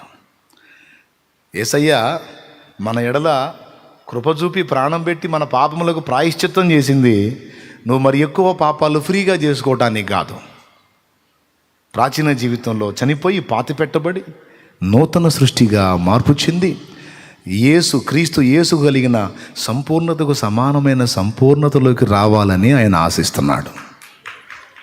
అందుకే ఈ పరిచర్య ధర్మం ఏర్పాటు చేసి ఆదివారం కోవటం, శుక్రవారం కోవటం, బుధవారం కోవటం, ఆల్ నైట్ కోవటం, ఇవన్నీ ఎందుకు అనుకున్నావు? నువ్వు మళ్ళా దారి తప్పకుండా, లోకంతో సహవాసం చేయకుండా, దేవునితో అంటు కట్టబడి దేవుని జీవాన్ని, దేవుని సారాన్ని పొందుకొని నీవు దేవ స్వభావంలో పాలివాడవు, పాలిదానవు అయ్యి ఆయన వలె మార్పు చెందటానికి, ఇప్పుడు నీలో పనిచేయటానికే, నీవు క్రీస్తు యేసునందు క్షేమ అభివృద్ధి పొందడానికే పరిచర్య ధర్మం నియమించాడు. అందుకు ఇదంతా. లేకపోతే శుభ్రంగా ఒక్కసారి బాప్తీసం తీసుకున్నాడు, ఇక అడ్రస్ లేకుండా పోవచ్చు. మళ్ళీ వారం వారం ఈ కోటాలు ఎందుకు? ఎప్పుడన్నా డౌట్ రాలేదా మీకు? అసలు ఈ సెక్షన్ ఎందుకు పెట్టాడు దేవుడు అని? నీ క్షేమాన్ని కోరే. ఈ సహవాసం లేకపోతే, ఈ ఉపదేశం లేకపోతే, ఈ అనుభవాలు లేకపోతే నువ్వు మళ్ళీ వెనక్కి జారిపోయే అవకాశం ఉంటుంది. రక్షింపబడతావు కానీ ఇక నీలో ఏ షేపు రాదు. నిన్ను ఆయన షేపులోకి తెచ్చుకోవడానికి నిన్ను చెక్కి సిద్ధపరిచే పాఠశాల, శిల్పశాలే దేవుని సన్నిధి. గట్టిగా యేసయ్య 2 చేస్తున్నాడు. 1, పాపంలో ఉన్న నిన్ను విమోచించి విడుదల చేసి ఆ పాపశాప బంధకాల్లోంచి బయటికి తీసుకొచ్చి తన చేతుల్లో తీసుకొని ఆ ప్రాచీన స్వభావం, ప్రాచీన పురుషుడు, ప్రాచీన వ్యక్తి నీలో నుండి లయపరచబడి ఆ పాత షేపులన్నీ మార్చిపడేసి క్రీస్తు యేసు పోలిక కొత్త షేపులు నీలోకి తీసుకొని రావడానికి ఇప్పుడు బలంగా దేవుడు నీ మీద నా మీద పనిచేస్తున్నాడు. ఈ పాత షేపులన్నీ దొళ్ళగొట్టే ప్రయత్నంలో పాత క్రియలు కూడా పోవాలి. అది రూల్. కృపగా ప్రభా నేను పరలోకం రావటానికి ఆధారం ఇంక నేనేం చేస్తే నీకే ఐసా బోలేతో నహి హోతా హే. దేవునికి స్తోత్రం, హల్లెలూయా.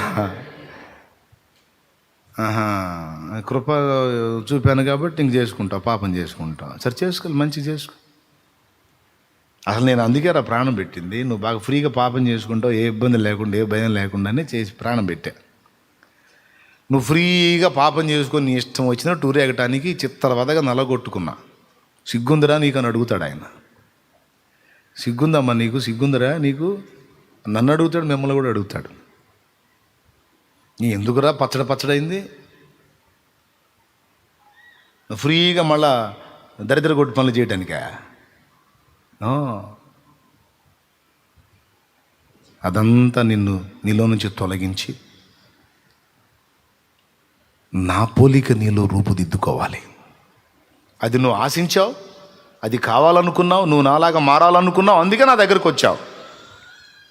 కాబట్టి ఇక నీ మీద వర్క్ చేస్తా. ఆ పనిలో మొట్టమొదటిది ఏంటంటే పాత దాన్ని పడగొట్టుట, కొత్త దాన్ని తిరిగి కట్టుట. గట్టిగా.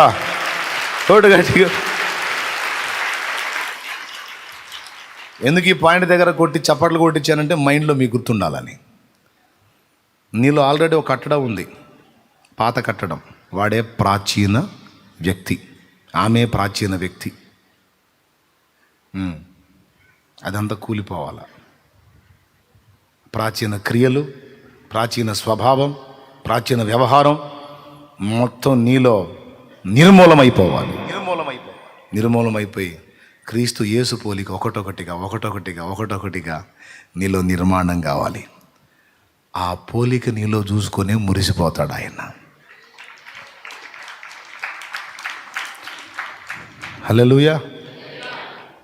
శ్రమలలో సిలువలో నీ రూపు నలిగినదా, శిలనైనా నన్ను నీ వలె మార్చుటక.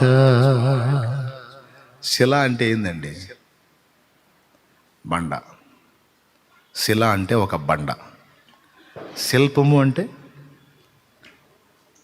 శిల్పము అంటే ఒక ఆకారం.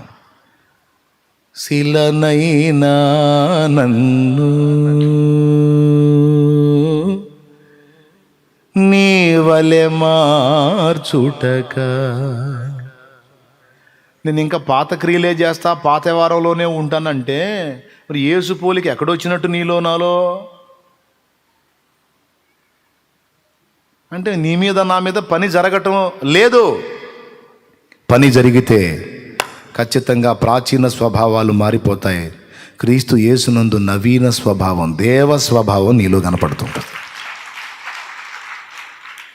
నీలో వ్యక్తమవుతూ ఉంటుంది. అంతకుముందు కుళ్ళుబోతు బుద్ధి, ఎవరు బాగుపడ్డా నీ కళ్ళు ఓరవలేవు. ఇప్పుడు మారిపోయింది. నేనేమైనా పర్వాలేదు, వాళ్ళు బాగున్నారు, సంతోషం అనే మైండ్ రావాలి.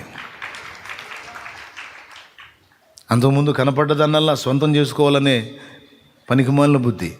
ఇప్పుడు అవసరమైతే ప్రేమను బట్టి ఉన్నవి కూడా కోల్పోవటానికి ఇష్టపడే దేవుని మనసు.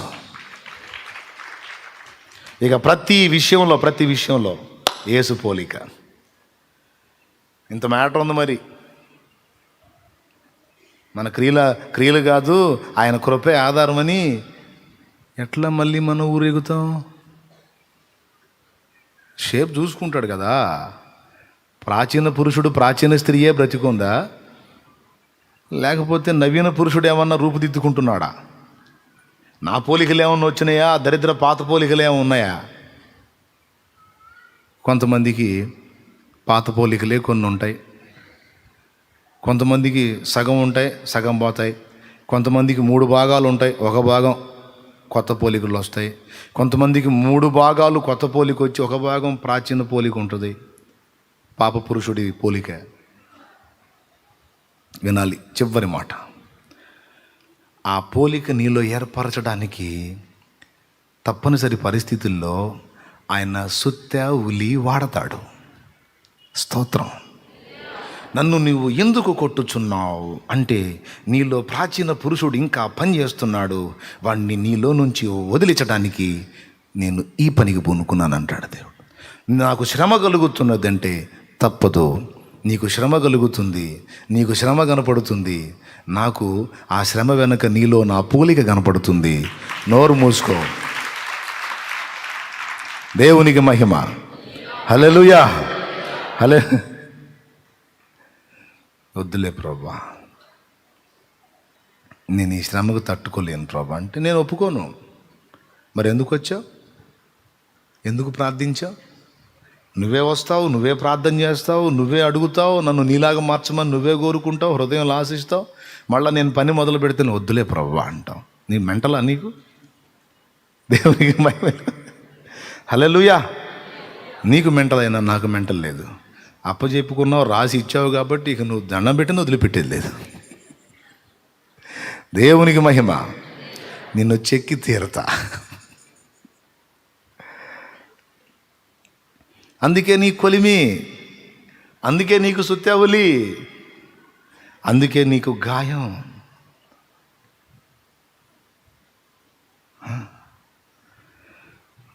ఏం అవసరం లేదనుకుంటే మర్యాదగా వదిలేసాయి. పాతోడిని పూర్తిగా వదిలేయి.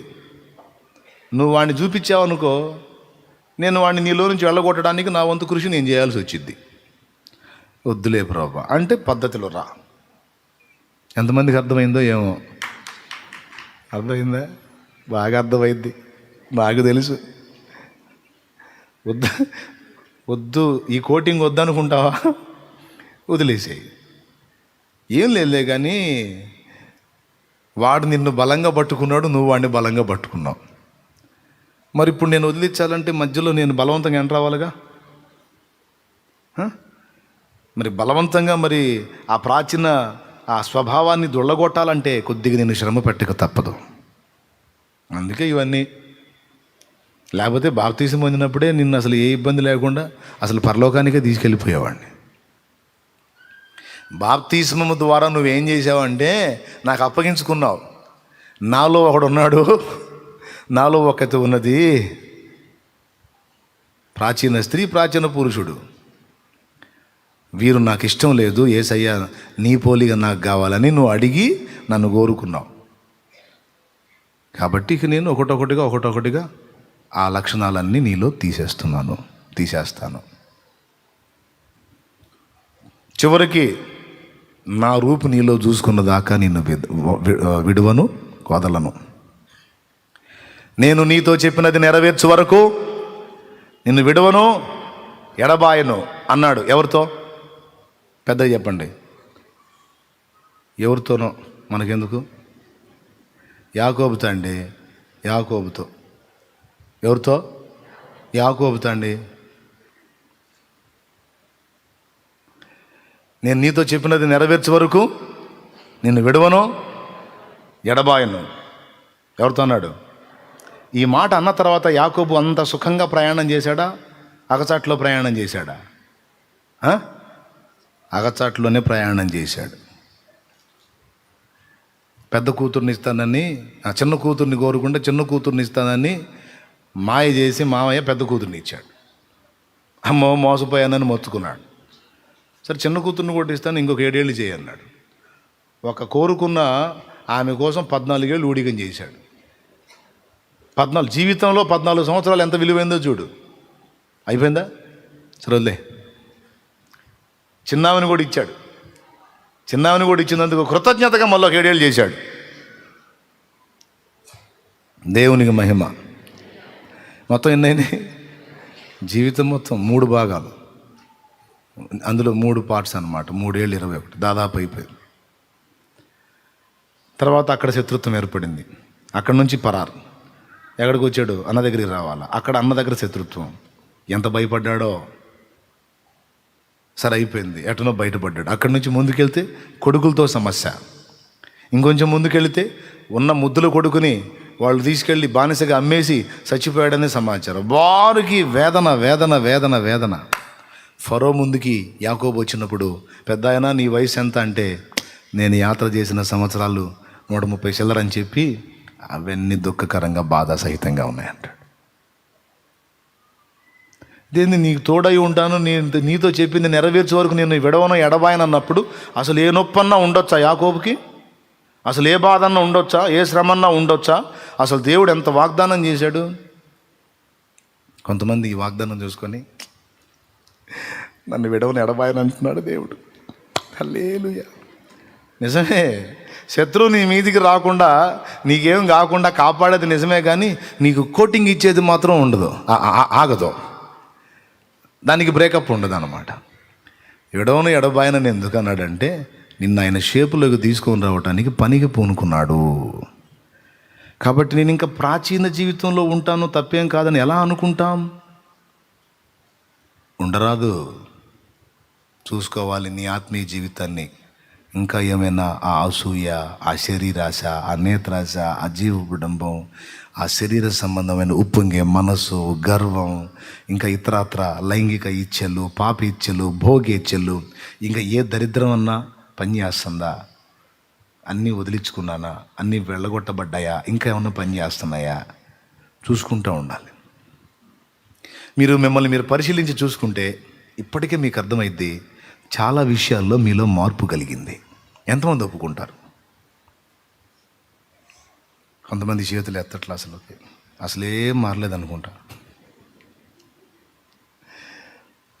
రూతు అసలు చేయెత్తలా, యథార్థం ఒప్పుకున్నారు. రూతు ఏం మారలేదు కదా నువ్వు అసలుకి, మరి ఎందుకు చేయెత్తలా? దేవునికి స్తోత్రం. చాలా విషయాల్లో మార్పులు వచ్చినాయి, ఇంకా కొన్ని ఉన్నాయి.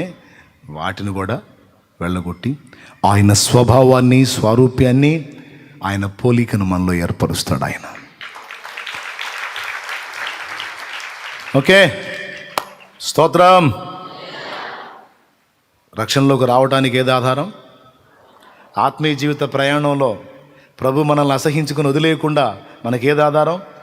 కృప. ఫైనల్లో ఇంకా మనలో ఏవైనా లోటుపాట్లు, లోపాలు ఉంటే వాటిని కూడా పక్కకు నెట్టేసి నిన్ను నన్ను పరలోకానికి ఎత్తుకోవటానికి కూడా ఆయన వచ్చేటప్పుడు కూడా కృపను తీసుకొని వస్తున్నాడంట. పేతురు రాసిన పత్రిక బైబిల్ ఉంటే తీయండి. ఆయన వచ్చేటప్పుడు కూడా కృపను తీసుకొని వస్తున్నానని చెప్తున్నాడు. చూడండి,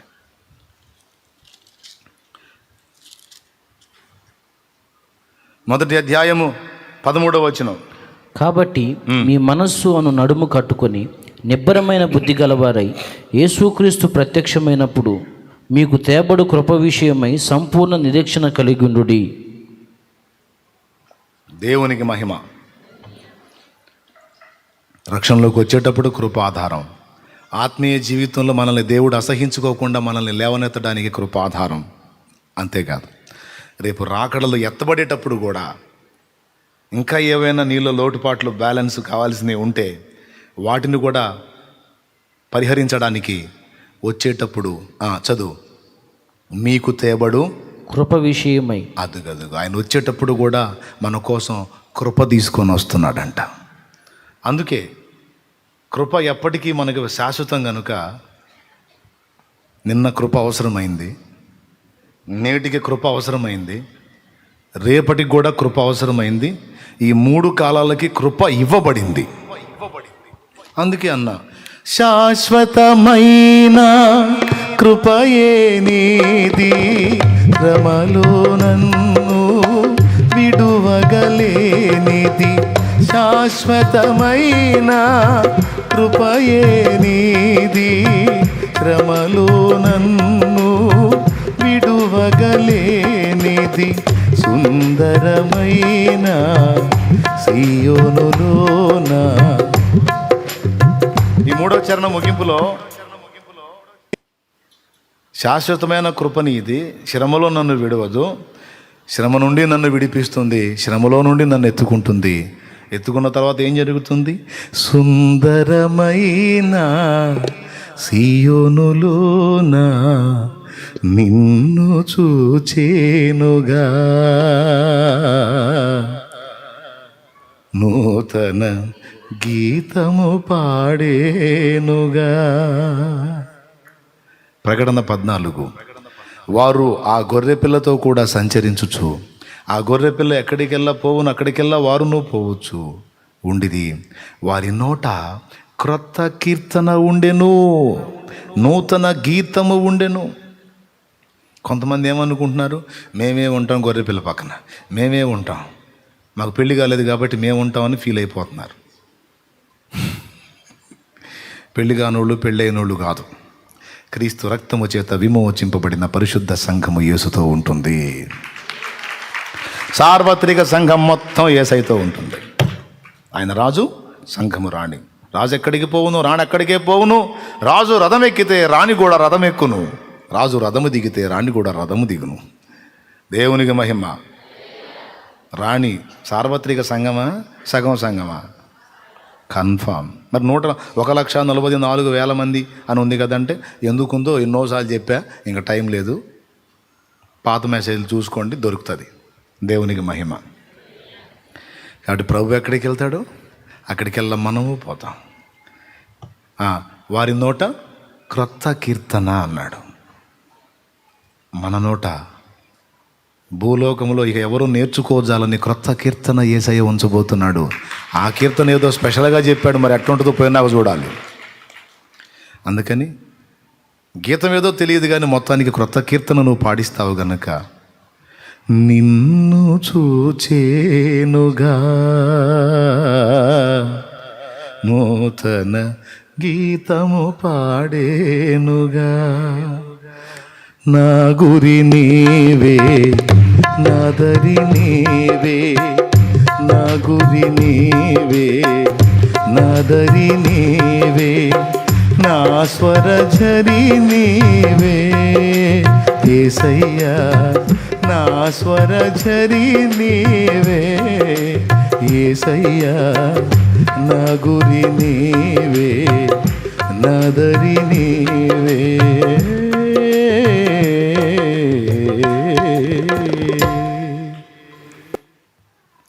దేవునికి మహిమ. పాట అయిపోయింది, ప్రసంగం కూడా అయిపోయింది. ఆ పాటలో ఇంత మ్యాటర్ ఉందని మీరు అనుకున్నారా? అందులో నుంచి తీసుకొని చెప్పానా, ఇంకో దగ్గర నుంచి తీసుకొని చెప్పానా? దేవునికి మహిమ. నీకు దండం పెడతాను, చివరిసారిగా పెద్దగా చెప్పండి. మరి ఇందాక ఏమైందండి? నీరసం రోగుల్లాగా. ఇప్పుడు మనం ప్రార్థన చేయబోతున్నాం. ఏమేమి అర్థమైంది? మొదటి చరణం, ఆయన ప్రేమలో మార్పు లేదు. రెండవది, మార్పు లేని మనసు, మార్పు లేని ప్రేమ. ఏంటో అర్థమయ్యేటట్టు చెప్పా. ఇప్పుడు ఎవరైనా లైవ్లోకి వస్తే అయిపోయిన తర్వాత మొత్తం అప్లోడ్ అవుతుంది కనుక మళ్ళీ వినండి.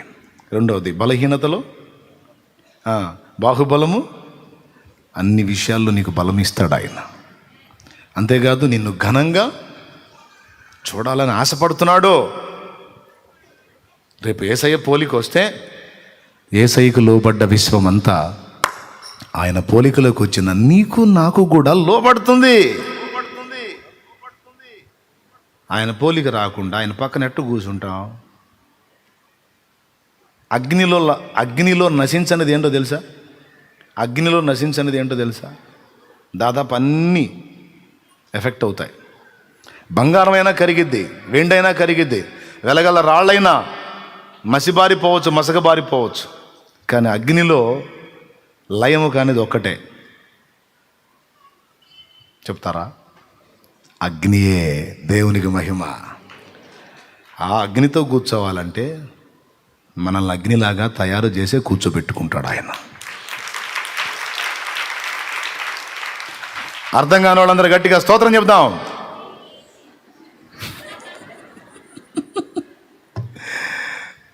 Okay, right. చాలా అమూల్యమైన విషయాలను దేవుడు ఈ ఉదయకాలం మనతో మాట్లాడాడు. కృపను గురించి మనతో మాట్లాడాడు. కృప మనకి ఎప్పటికీ ఆధారం. మరి క్రియలు దేనికి? ప్రాచీన క్రియలు, ప్రాచీన పురుషుడు తొలగిపోయి నవీన పురుషుడుకు క్రీస్తు పోలిక మనలోకి రావాలి. నా క్రియలు అవసరం లేదు కాబట్టి, కృపతోనే నేను రక్షింపబడతాను కాబట్టి నేను ఇక పాపం చేయుదును అని నీవు అనుకొనకూడదు. ప్రాచీన పురుషుడు నీలో నశించి నవీన పురుషుడు నీలో